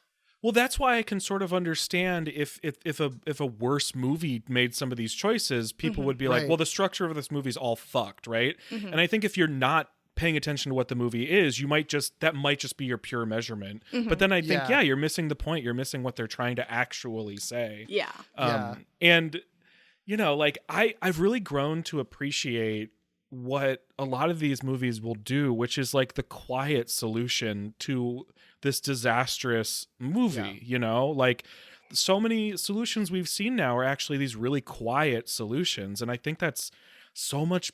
I love a stupid action movie full of dumb shit, right? Oh, same. But this is like so much nicer than your CGI army big battle thing. That can be fun, but like this has a lot more to say and is a lot more fun to think about, you know, and requires so much more creativity if we're being so real. Yeah. And it's not like, I know, you know, it's quiet in compared to like what we're used to in action movies, but like there's still like trains with bombs on them and exploding and stuff. Sure, Like it's not without action in the final sequence, but I think it's like what's so smart about it is that it's like the action is there, but like you're saying, Chels, like it's controlled. Yeah. You know it's evacuated, and it's like it's because they're so good at planning for this that like the explosions are the ones they intended, and then it's just to get them to fall over so they can do like dental surgery on them, basically. Yes. Like, exactly. Like we haven't even got to talk about all the disgusting, bloody things that just make my heart so happy, because that's just that's so fucked up. I love it. But who knew that this movie would be like, wait, we can be competent adults and get something done, and it would be interesting. Yeah. Yeah. Because it really could have just been, it wouldn't have been, but it could have easily just been a movie that's sort of like, we're already fucked, and these are the consequences of our actions, right? Not like a GMK specifically, but that same idea of like, this is actually the consequence, right? Like, this is the karma. Exactly. Yeah. Going back to that wild ass fucking laser atomic breath, atomic everything sequence. I didn't know a lot of Godzilla when I watched this movie for the first time, but even I knew that was fucking crazy. Yeah. It's interesting because, you know, with the theme of sort of harkening back to the original Godzilla movie, I think one of the things that I remember I really like that you had said back in our original podcast on that first movie, Doug, was like, that when Godzilla first has his atomic breath in that movie, if you're seeing it for the first time and don't know Godzilla has atomic breath, it's kind of like that oh shit horror movie moment where it's just like, oh, but things were bad enough. Yes. And now he's got this. Yeah. Like this movie does that like over and over and over again. And somehow, despite this being like 70 years or whatever into Godzilla's existence, still manages to give you that like, oh my God, we thought it was bad before and he could do this now. Yeah. It gives you that. It's like, oh, first his atomic breath is like fire. Now it's a laser. Now it's a tail laser. Now it's like an everything all over his body laser. Like what the fuck is happening? I felt like such a proud mother. Cool. Watching this. I was like, that's my baby. My baby's an honor student. Right, I was going to say, that's an A+ performance. That's extra credit right there. Right. Yeah, it's so wild and cool and truly unexpected. Like, it's and because it's so different, like, it just looks different than anything I've seen so far, right? Like, and it doesn't even have to, because like the laser looks different because it's lasers, right? And so they have to animate it differently. They have to make it sort of have a different impact on the environment, and the fact that it's slicing buildings instead of crushing buildings or setting buildings on fire. But they don't like stop there, right? Because even when the breath is fire, like you mentioned earlier, Derek, it's like vomiting fire. It's not just like atomic breath that gets focused. It's like my baby's got lighting acid a spark. Yes. It's like lighting a spark, having the worst acid reflux of your life, and then not knowing that there's worse acid reflux. Like, it's just so wild. And the scene where like I think it might be the first time the laser goes off. It's so beautiful. It's so beautiful. There's like this moment with the fire where he just points his head down, and the fire just like fills like a liquid the streets of the city, and it is like, they're so fucked. Like, they're so fucked. It's so wild. That's my baby. That's my fucking baby. Laser light show, you know? Oh, it's so cool. This Godzilla would kill at a rave. Literally. Yeah, no, it's such a beautiful sequence, and like I love that his atomic lasers are purple in this, which is no other Godzilla has that color scheme. I don't know why they chose it outside of like the main Eva and Evangelion is purple, so maybe Anno just likes that color. I don't know, but also it's pretty, so I feel like I don't want to spoil. I feel like it gets purpley in another movie. Oh yeah, purpley. Well, it's also Purpley. Mostly because Godzilla. I don't want to spoil. Godzilla has some color changing, we'll say. I was gonna say, I think you're referring to a movie I have non-canonically seen. Cool. Yeah, Perhaps. Yeah. Maybe one that is featured on my cup. Yeah, maybe. Maybe. Yeah. But also what I love is like that scene is obviously fucking beautiful to look at, and it's like fucking cool, but also it's like, if you're following the sort of mindset that Godzilla's only really, like with the 1954 movie, he's really only just responding to stimuli. Like he's only doing this as a defensive mechanism, or because he's scared that he's getting fucking bombed and getting hurt. And the thing that's really cool, so that the opera song that they play, it's a really beautiful song, and the lyrics are like kind of devastating because they're from Godzilla's perspective. Lay it on us. The song is called From "Who Will Know." Godzilla's perspective. Oh my god. I mean, I think it's without a. I mean, it's not like you can't. It's not like I'm Godzilla and let me tell you about my pain. But I feel like it's impossible to not read it like that. Yeah, I'm not going to read the entire lyrics to all the song, obviously. But like some of the key things. So basically, it's like there's a masculine and feminine choir singing, and so the feminine lyrics are more of like an internal struggle, and the masculine lyrics are more of like a defensive, stronger kind of urge. So like the feminine lyrics start with "If I die in this world," and then the masculine lyrics are "I must carry on." So if I die in this world, but I must carry on, who will know something of me? Nothing worse can befall. Am I lost? No one knows. All my fears, all my tears. There's no trace of my yearning. Tell my heart there's a hole.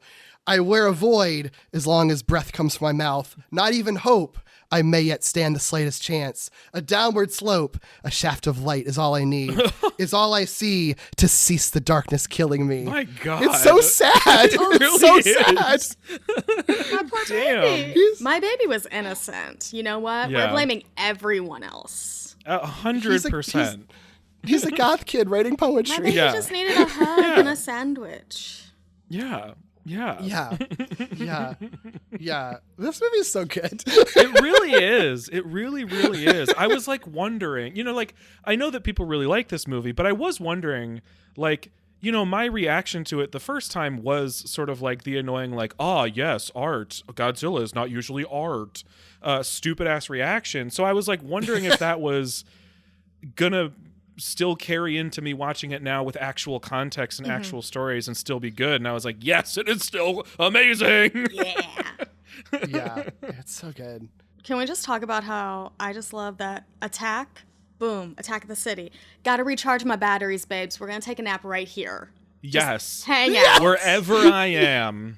Gotta recharge, babes. Yeah. Last time I escaped. This time, what the fuck are you going to do to me? It's like, come at me, bro. See what you can do.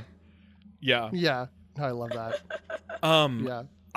There was a moment in this movie that reminded me, I wish I could remember exactly what movie it is. Maybe Derek, you'll be able to tell me. But there's a moment in this movie where they're talking about using nuclear bombs on Japan again, right? Like there's plenty of those conversations. But somebody who either represented America or was a liaison to America was like, well, they've said that if this was New York City, it would be exactly the same. And like we as an audience are like, yeah, fuck no, it wouldn't be exactly the same. Of course it wouldn't. Like, don't kid yourself. And it reminded me of a movie, Derek, where one of the sort of like Japanese politician character was like, if this were Moscow or New York, you would not Return be of Godzilla. you would not be having this conversation.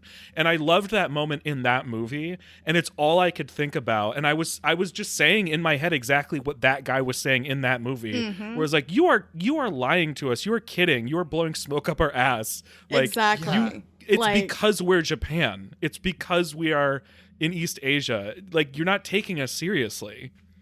Yeah. Exactly. Because again, the United States, we are the worst. Let's all just say it. We are the worst. We're the worst. And like, I love that they are very clear that the United States is basically the bully in this movie, trying to make all the decisions and try to take control. And they say it's a partnership in quote unquote. And I'm like, yeah, no, they're just trying to bully their way through. It's only because of our bad bitch girl boss that she is able to delay things so it is not another terrible thing going on, because they're not going to do this anywhere else in the world. If this was like happening in any white country area, whatever, not even a thought. So I'm like, I love that little moment in the movie. It's so No, good. that's so smart. And the only reason they're even having any participation is because there's like this, they give like the slight chance, like, yeah, it seems like he might make landfall, you know, in the West. Oh, so the 13% like, chance he's gonna come onto Right. the West Coast. And I'm like, gang, Yeah. no. Also, I love that, like, throughout the movie, you get hints that the U.S. partnership is mostly because they want to, like, do experiments and tests on Godzilla, like, try to get information to make probably more to make weapons. an army. Yeah. Come on. And that's you know? why, Yeah. like, they can't, like, reach out to China or Russia or anything in this. It's like, it's too close. Everybody's, like, considered an enemy. They don't want to have those powers to have Yeah. control. Mm-hmm. And I'm like, well, they think of France, literally, because they're kind of like, well, they're kind of neutral, but they also have nuclear options. And I'm like, again, oh my God, that's such a good point. Yeah, no, it's all like, even though the players are the same as movies we've seen before, it feels way more intentional the way that they use and position them in this movie. it's so pointed and yet still works for today's politics and all the atrocities going on in the world. Like, nothing has changed Also, in a decade. Interesting how different the role of France in this movie is from the, as you said, Chels, non-canonical 1998 Godzilla movie. So funny. That's a lizard movie. Yeah. I don't know what that is. I don't know her.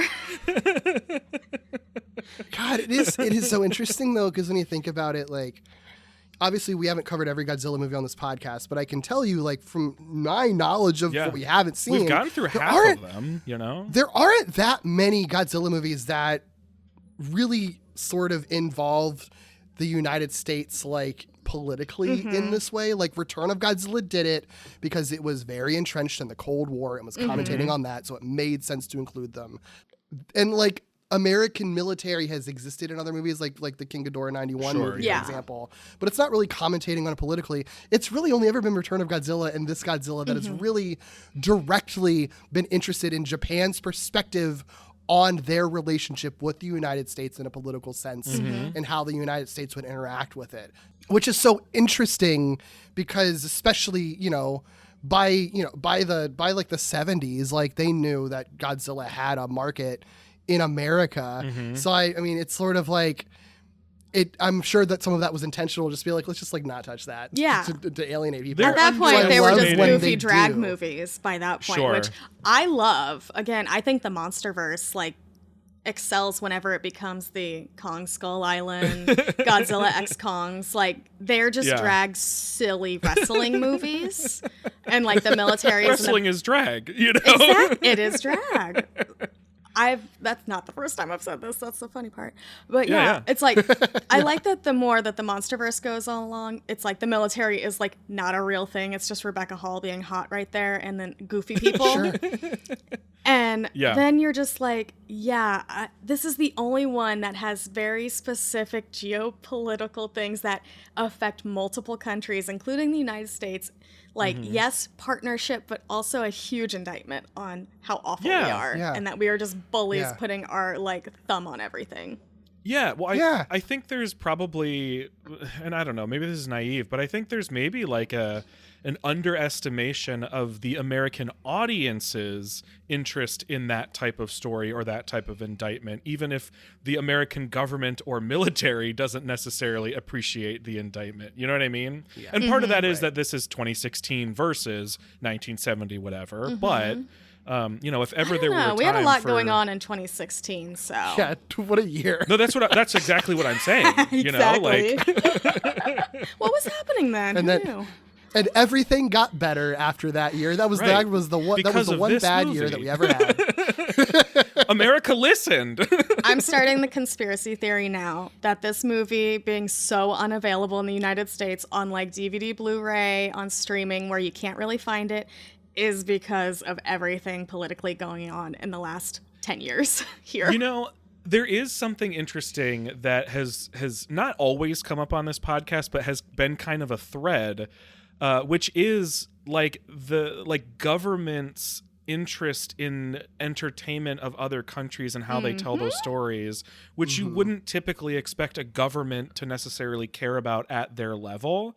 But I think it's so interesting because it's not something I would have thought about, like the political implications of releasing a movie that is an indictment on America in a completely different market, you know? Yeah. Like it's such a wild thing to think about.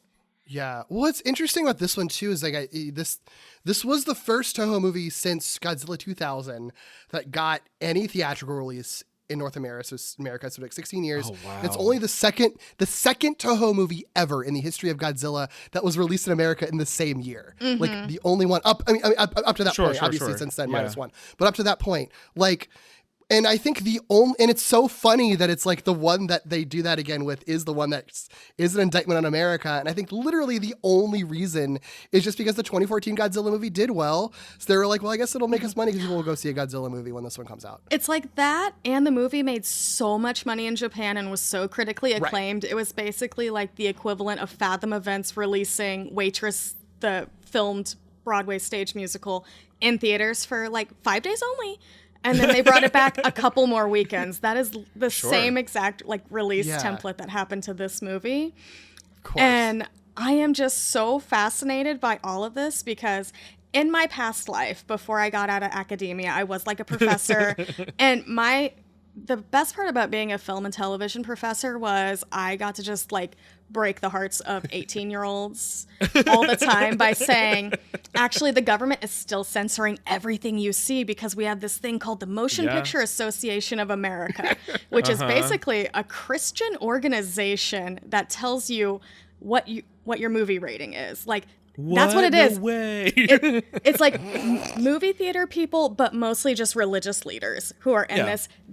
You have to do some deep, insane research. And I did one time, like a decade ago, to see who's in this organization. Amazing. It is like more private than the CIA. And they will just not give movies, like international movies, ratings, which will make it pretty much impossible to get distribution here.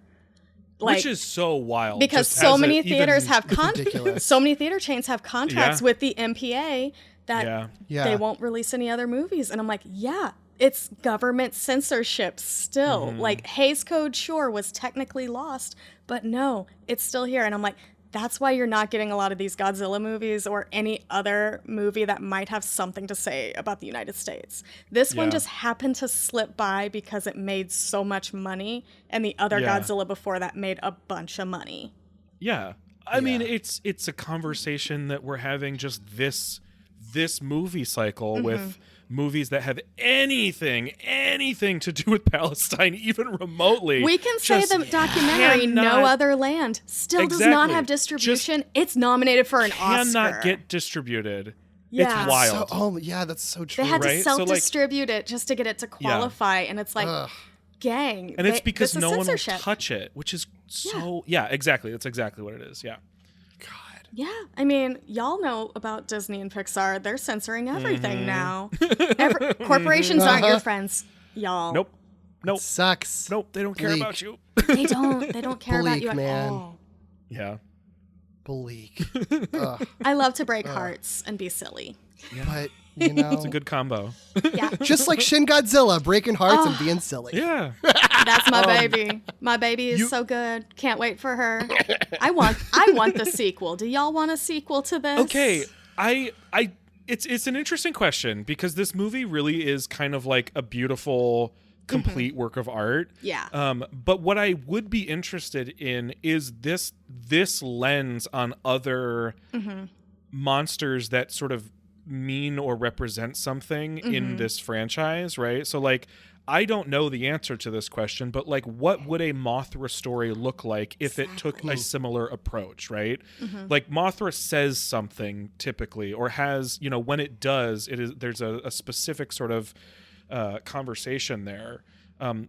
That's, I think, the only reason that I would sort of like fantasize about what it would be.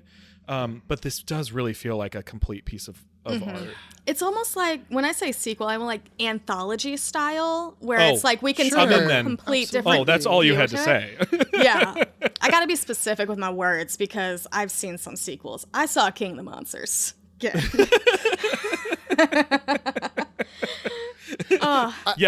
I will say, in terms of like sort of a spiritual sequel, I do think Shin Ultraman kind of functions as that, because there is...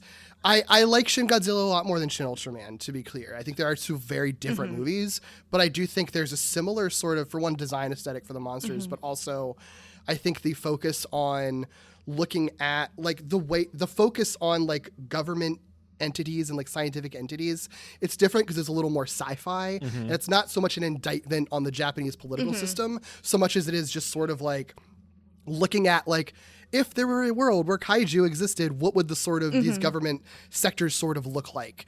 And it does feel very similar to that in that way. Yeah. I think it does kind of push a lot of those same buttons in interesting ways. Yeah, I think I'll really like Shin Ultraman. I haven't watched a lot of Ultraman. I don't know why it's hard for me to get into long term, but I've watched enough of it to know kind of like some of the recurring kind of things about it.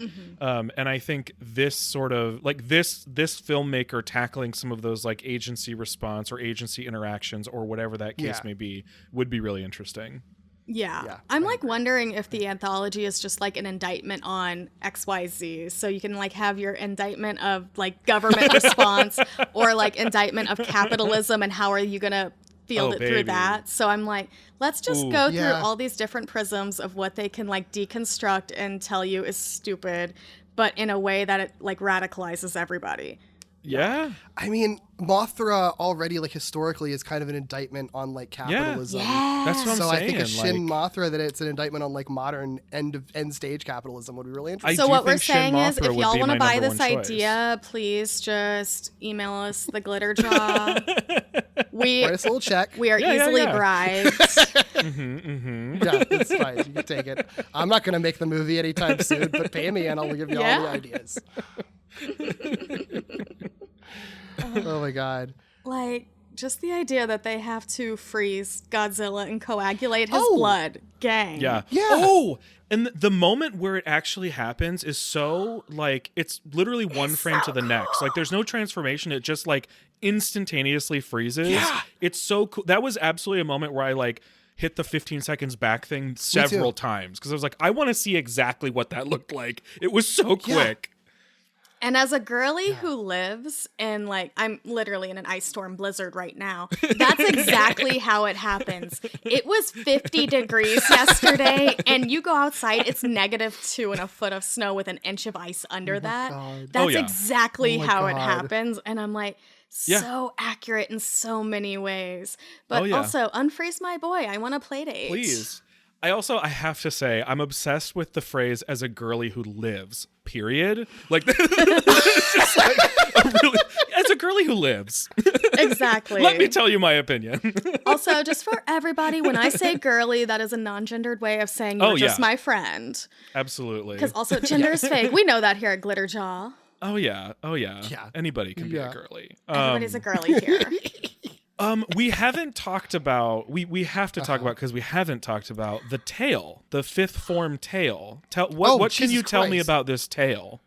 I don't know what I can tell you. That they made a real prop for it, and it's just insane. Like, and like it's just meant to be creepy and weird. Am I Like, supposed honestly, to take something from the fact that there's like human forms coming out of it? Like, I'm sure what is that that? maybe humanity were the real monsters all along. I guess it is terrifying. It's not like that isn't and yet true. I want to creepy. play on this like it's a jungle gym. Like 100%. let me at her.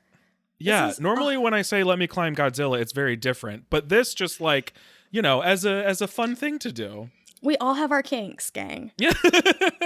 This is so cool and weird. I love it. Can somebody It's like so drop ship this to wild. my home? So cool. So many Seriously, teeth. I mean, it exists. They physically built that thing, so you could probably buy one of those. Probably get at an auction one of those little dudes up there. Yeah. I mean, genuinely. I mean, I think there's definitely ways that you could probably interpret it. I do think that like Hideaki Anno as a creator tends to like creepy body horror shit. Oh, and it's so and creepy this just and kind of fits beautiful. into that, you know? Like, I Yeah. do think that that's probably part of it, that it's a very unsettling final image, and the thought that, like, the second that Godzilla ever unfreezes, it's not just that the big guy is going to wake up, but, like, a bunch of little dudes are going to hop off and start eating people or whatever. Like, that there is something viscerally creepy about that. And I think there's also something kind of funny in like a fuck you audience way. That's sort of like, you almost saw that, but we stopped him right before we did it. So you don't get to see the creepy dudes. Yeah. Yeah. Because, like, we haven't talked about it, but they say in the movie, the scientists, Godzilla is asexual and is going to reproduce. And you have to be aware of all of that. And I'm like, yes, I need a daycare of this. But but also it's like, what would the sixth form be? I want to know Right? all the other forms coming after it. Like, yes, my Right. baby is suffering. Yeah, it Like, wouldn't does not need to stop. be going through this. Yeah. Like, probably needs to be humanely taken care of. But also, I just want to see it out of curiosity. Mhm. Like, Yeah. how weird would Yeah. it get? Like, would it get even more skeletal and disgusting? Or Well, oh my God, are you talking about Skeleton Godzilla? My favorite Yes, thing on the planet, Godzilla! Bones Godzilla. Bones Godzilla? There is something interesting about like if these weird little forms off the tail end up becoming their own independent little monster creature things, they are both human and Godzilla. Like they are clearly human-like forms, but they have Godzilla's, backplate spine things, and they're not entirely human. So, I don't think that's necessarily subtle, but it is cool, Again, I want the ever-evolving creature that they told us we had. Yes. Like, gimme. Yeah. That should be a Yeah. comic book series if it's not. There are like so many good runs of Godzilla, just the art itself, but I specifically want this as a comic book run just to see the art. So Sure. dope. Yeah. Oh, Yeah. I mean, yeah, there's fun, cool things you could do with it and be imaginative with it. Good shit. Yeah. If you want to see more Shin Godzilla and stuff, he's in all kinds of kid-friendly things. I was like literally just looking at that. like in Chibi Godzilla and Gozi Band, which is like a puppet show that you can watch on YouTube that they do in Japan. Like a frequent character is the Kamada-kun, like for second form, like shows up. All of those forms like show up and like hang out together, and they're just like one of the Godzilla friends. It's so fucking funny. that's the Build-A-Bear I need. Truly. It's just like, oh my God, that would be so good. Oh, I Yeah. need it. I need it. I Get the would go to Build-A-Bear, Build-A-Bear put like for a that. Disney princess outfit right on her. Right. Oh my god. Yeah. Oh, I mean, that'd be amazing. there probably is plushies of it. Like they merchandise this Shin Godzilla I was as much gonna as they say, merchandise I have Sure. so any other many Godzilla plushies. Like my dogs have Godzilla plushies upstairs that we travel with. Incredible. Like I have so many. I'm like, Yeah. I gotta find one now. I'm sure something like I've seen toys of it and keychains of it and shit. Like they don't hesitate to merchandise this guy. Like Okay. kids love him. Yeah. If you didn't think that like second form could get any cuter, I'm looking at a video game model from something called Godzilla Battle Line, where they are sort of like they obviously are the forms, but they're in a stylized form for this game. It's like a stylized little weird freak, and it's so good. And like they all kind of have that same vibe up until the final one, but it's I love just her. oh, it's so good. It's so good. Its mouth is so big and wide. Here's one of the from Gozi Band, one of the Kamada-kuns that shows up there that's like fun size that someone has as a pet in one episode. Stop. Yeah. Okay, everyone, just so you know, my birthday is in my username across all socials. So everyone, figure out. Incredible. Oh my gosh, this one's in a tutu. Sorry, we're just sending images of Kamada-kun now because he's I adorable. want like a Kamada-kun hand puppet. Also, can we just talk about this little freak's arms? Oh my Okay. god, the little tiny arms! It's like Yeah, genuine baby arms. Like It's what so Kristen Wiig does on funny. SNL, but like Godzilla. It really is. It really is. So good. Oh, what a I feel beautiful like creature. we almost need like an Instagram scrapbook of everything we've been talking about. It'll be impossible not to post many pictures of all of these forms when this episode comes out. So God, I know. what I a can't sweet wait. Baby. What a sweet baby. Innocent baby. Yeah. Anything else? That feels like a really good note to end on, actually. yeah. My baby is Yeah. innocent. Almost all Godzilla movies are good. The iguanan one is not real. Alleged film. Alleged film. Well, yeah, alleged film is true. Well, Doug, I got some predictions for Oh, you. yeah, okay. I don't know that I have any for like this era since they're all anthology and you've seen like one You've seen one of them, and then there's only like one other series that you haven't seen from this era. So I don't Wait, really have any really? questions. Yeah, it's literally this, and then the animated trilogy, and then minus Oh, one. That's okay. all I was that's going to come out in say. this Okay, era. got it. Yeah. Yeah, so like, I don't really have any questions for this era. Okay. You know? Yeah. But I do have questions for the next movie that we're covering next month. Okay. Because on the 13th, we're doing Son of Godzilla. Oh, okay. Wait, I finally, presumably, meet one of the babies. Yeah, so, Doug, what do you think the name of Godzilla's titular son in this movie is? Well, not Godzuki or whatever. I know that there is a Minilla, like a mini Godzilla, but I also know that there are other small ones. So I don't know if this is the Manila or I don't even know if I'm saying it right because I've never heard it, but like all I can guess is that because it's the only thing I have to reference. Cool. I love that for you. Okay, but like, we need to have the talk, Doug. How does Godzilla have a son? How does that work? How do you think he comes to have a son? This was about to be so stupid because I was gonna be like, how do we know it's his son? It's literally called Son of Godzilla. Yeah, I don't know because anything that we've watched where there is like Godzilla offspring, which is one thing. And then this one references like Godzilla's asexual reproduction. I have no idea. I'm going to guess that they just don't actually address how that happens. I think the son of Godzilla, I think just exists already. And I don't know that we get an explanation for it. Cool. Or there's just mysteriously an egg. I don't even want to make a joke because it's so good. Godzilla barfs out the baby is going to be my prediction. Barfs out the baby. Oh boy. That's the sixth form of Shin Godzilla, Yeah. actually. No, my actual prediction is that there is not like a detailed explanation. It just exists in the way that eggs end up on the shore in these movies. Sure. I think we maybe have to have a conversation about the birds and the bees as they relate to Godzilla, Doug. Yeah. You seem Perhaps. to not know how this Fun works. fact, my parents never gave me that talk, so I don't actually even know how it works. Do you remember the stork don't know from the the analogy. movie Dumbo? Oh. Godzilla falls from the sky. Exactly. Rodan flies in. I kind of love that. Would watch. Doug, do you think there are any other kaiju in that movie? Yeah. Well, I mean, like aside from Godzilla, yeah, I think so. And his son. Yeah, I Yeah. think so. I mean, I would love to see a slice of life of just Godzilla and his son. But no, I think there has to be some other kaiju because I don't think we're in an era where the movie would be about like humanity attempting to stop Godzilla and his son, who you should never talk to again. Like, there's got to be another one.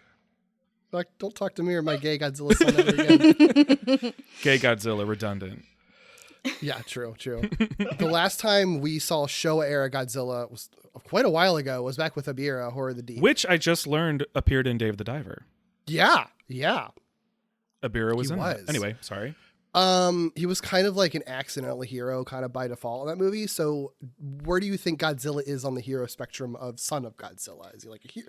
Is this going to be a fully hero movie? Is it going to be more ambiguous? Are you going to be back to a villain? What do you think? I think it's a full hero movie. I don't know that you get to a point where you're introducing Son of Godzilla and Godzilla is like a villain. And I don't know that it's neutral either because I don't get the sense that like a Son of Godzilla situation is going to be like, oh no, the Son of Godzilla, it's terrible and destroying the universe. So I think it's Sure. more cute hero stuff. If you live in Love my it. brain, Godzilla is always the hero. Of course. Of course. Sure. Chels, do you have any questions that you would want to ask Doug, like prediction wise, for what he knows Oh about my Godzilla? gosh. I'm like trying to think without like. It gets harder and Referencing- harder It's hard. to keep It track of like, is. yeah. Mostly because I like specifically love the weird older ones. Like I could have done all of those with y'all and just like we've like been in only heaven. scratched. Abira is like the first Yeah. thing we touched that like wasn't like that sort Yeah. of like changed its structure or perspective. Yeah, because this is like such a goofy era of Godzilla doing drag, basically, is what I call it. All the wrestling, all the silliness, the beautiful like stop motion of it all. It's all Yeah. so much fun that I I have no real questions. It's just like, oh. Yeah. I'm like the person It's watching hard. you watch a movie to see if you like it because I love it. This is like the best case scenario where like I get to be that person, but no one's actually sitting next to me on the couch. You know, like it's great. That's Easier me to with the James appreciate. Bond. It's like, I love this goofy stuff. Let's see what happens. Right. I love it. I love it. Also, huge shout out to our guest cover artist, Alex Gayheart. You can find Alex on most social media platforms at Mecha Gojira 3K, but I'll link to all of that in the show notes. But definitely check out this fucking Dude. sick ass art. Dude. It's just of all. I mean, it's all three versions of our boy. It's so good. It's so good is like not even enough.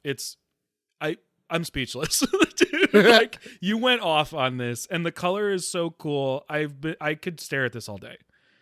Yeah. So much line Yeah. work, so much color. Incredible work. Yeah. Check it out for yourself, glitterjaw.com, or any podcast app that shows the episode cover art or our social media. Please take a look at it. It's so fucking beautiful. Well, Chels, thank you so much. This could have been a really serious conversation, so I'm very glad. And then you brought it in realized with so much I'm not. pride for your. You brought it with so much pride for your baby boy. So much joy in this. So fucking fun. Thank you so much for doing this. Yeah. Thank you for letting me bully my way on here and be a complete Looney Tune about potentially the most serious Godzilla movie outside of the first and most recent one. No, Yeah. it's fine. Like- You needed it. I'm like, this is the one that people always say is like the number one best. And it's not like my number one best because I'm, again, Yeah. a Looney Yeah. Tune. But I'm like, I love that I actually got to have a smart conversation about it with fun people and like obviously gay people because straight people are annoying about these movies. So thank you for having me and letting me be Yeah. a delight. Of course. Yeah. Absolutely. This was a blast. No, truly a delight. This is so fun. If people want to find you and everything you're working on, where's the best place to do that? I'm Chels725 on Blue Sky, Letterboxd, Serialized, which is like TV Letterboxd. It's even better. Find Oh my God, me there. wait, 725. You just said that was your birthday. Our birthdays are so close. We share a Oh my birth week. gosh. Oh my gosh. I Anyway. love that. I also love that I have been on the internet for like 20 years with that username. Nobody realized until recently it was my birthday. I wouldn't know. I'm so original. But no, that's like where I'm mostly at. If you can find my Instagram, go for it. I mostly just post memes. If you can find my Tumblr, you're stronger than the troops. And and then I'm also and a rewatch podcast. We're in a beautiful era of covering Mythic Quest. We just interviewed Megan Gans and Oh my Humphrey gosh. Kerr or Humphrey Amazing. Carr. Whoa, that's so Sorry, cool. Humphrey, I love you. And they've been on we've had Megan on so many times. She's also worked on like Community. The whole series we love covered Megan that. Gans. And so yeah, we're doing Mythic Quest there. We're about to do Yellow Jackets. Me, Jesse, Paige, and Owen, all those gays. We talk about Drag Race, Survivor, Big Brother, At The some Traitors. I'm getting soap in operas. there. Truly just, it's like an invite yourself situation. It's great. Yeah. Is that all Oh, and the Q division on Glitterjaw, y'all. We've already mentioned it several times, so We have. I always forget because Gavin does 99.8% of the work, and I watch a movie and I'm like, these people are so hot. Oh my Yeah. gosh, who was dubbed this time? There's Yeah. more dubbing in James Bond than there is in Godzilla, y'all. It's so funny. I have so Yeah, much fun. Y'all are coming on. Are you both coming on different episodes? yes. I'm not scheduled for anything right now. I'm going to schedule you after we're done recording then. Okay, cool. That sounds good. Yeah, I'm talking to you in like a few days. Yeah. So Yeah, I'm it's very a excited. great Excited. time. I cannot wait, Yeah. y'all. It's so silly. It's so fun to listen to. I don't fucking know anything about James. Me Yeah, neither. so it's Like, just been my It's excuse. been really fun to listen to. It's been cool seeing how many people are like, oh, maybe this is the time I actually watch James Bond now because of that podcast. I mean, I'm one of them, so it's been a Me blast. too. Do not watch the one from the 50s. Listeners, it is the worst TV special I've ever seen. And I taught television history. I love classic old stuff. My favorite movies are from 100 years ago. Like, no, Yeah. it's bad. This all American made James it Bond. So clear that I was like, all right, I will in fact skip it. Exactly. But the other one's so hot. Ooh. Yeah. Oh yeah. Love it. Great podcast. Absolutely check it out. Check out all those podcasts, obviously. And you can check out that one and many others on Glitterjaw, where you will find queer creators who talk about media. That's the Glitterjaw Queer Podcast Collective. Find it at glitterjaw.com. Follow it on Blue Sky at Glitterjaw and Instagram at GlitterjawPods. Doug, if people want to find you and everything you're doing, where's the best place to do that? Yeah, you can find me all over the place at Ickybooly, ICKYBOOLEY, which for you, Chels, is like 2 degrees away from a Survivor reference, actually, which most people don't know, so I never mention it. You also can listen to me on some other Glitterjaw shows. Derek and I do one weekly called Walloping Web Snappers, where we deep dive into every Spider-Man cartoon ever made. And I do one with my friend Katie called Novel Gaming, where we catch up on all the books, video games, and sometimes other media we've been enjoying lately. What about you, Derek? Sure, you can find me most places at Derek B. Gale. In addition to what Doug mentioned, I have a couple of other podcasts. I have Lee Carvalho's Potting Challenge, which I do with my friend Tommy, where we look at Simpsons video games chronologically, as well as pop culture history and Simpsons history and video game history. And I also have Gimmicks with my friend David, where we look at high concept and experimental and structure-breaking gimmicky episodes of television. You can join our Patreon if you'd like to support us at patreon.com/wallopingwebsnappers. That's, of course, the name of our Spider-Man podcast, but it supports everything Doug and I do together, including this show. You can also check out our Discord. We have a whole channel there for Screonk. You can email us any questions or feedback at screonkpodcast@gmail.com. Rate, review, subscribe on all your podcast platforms, of course. And next month, join us on March 13th for Son of Godzilla. Excited. See you then. Bye.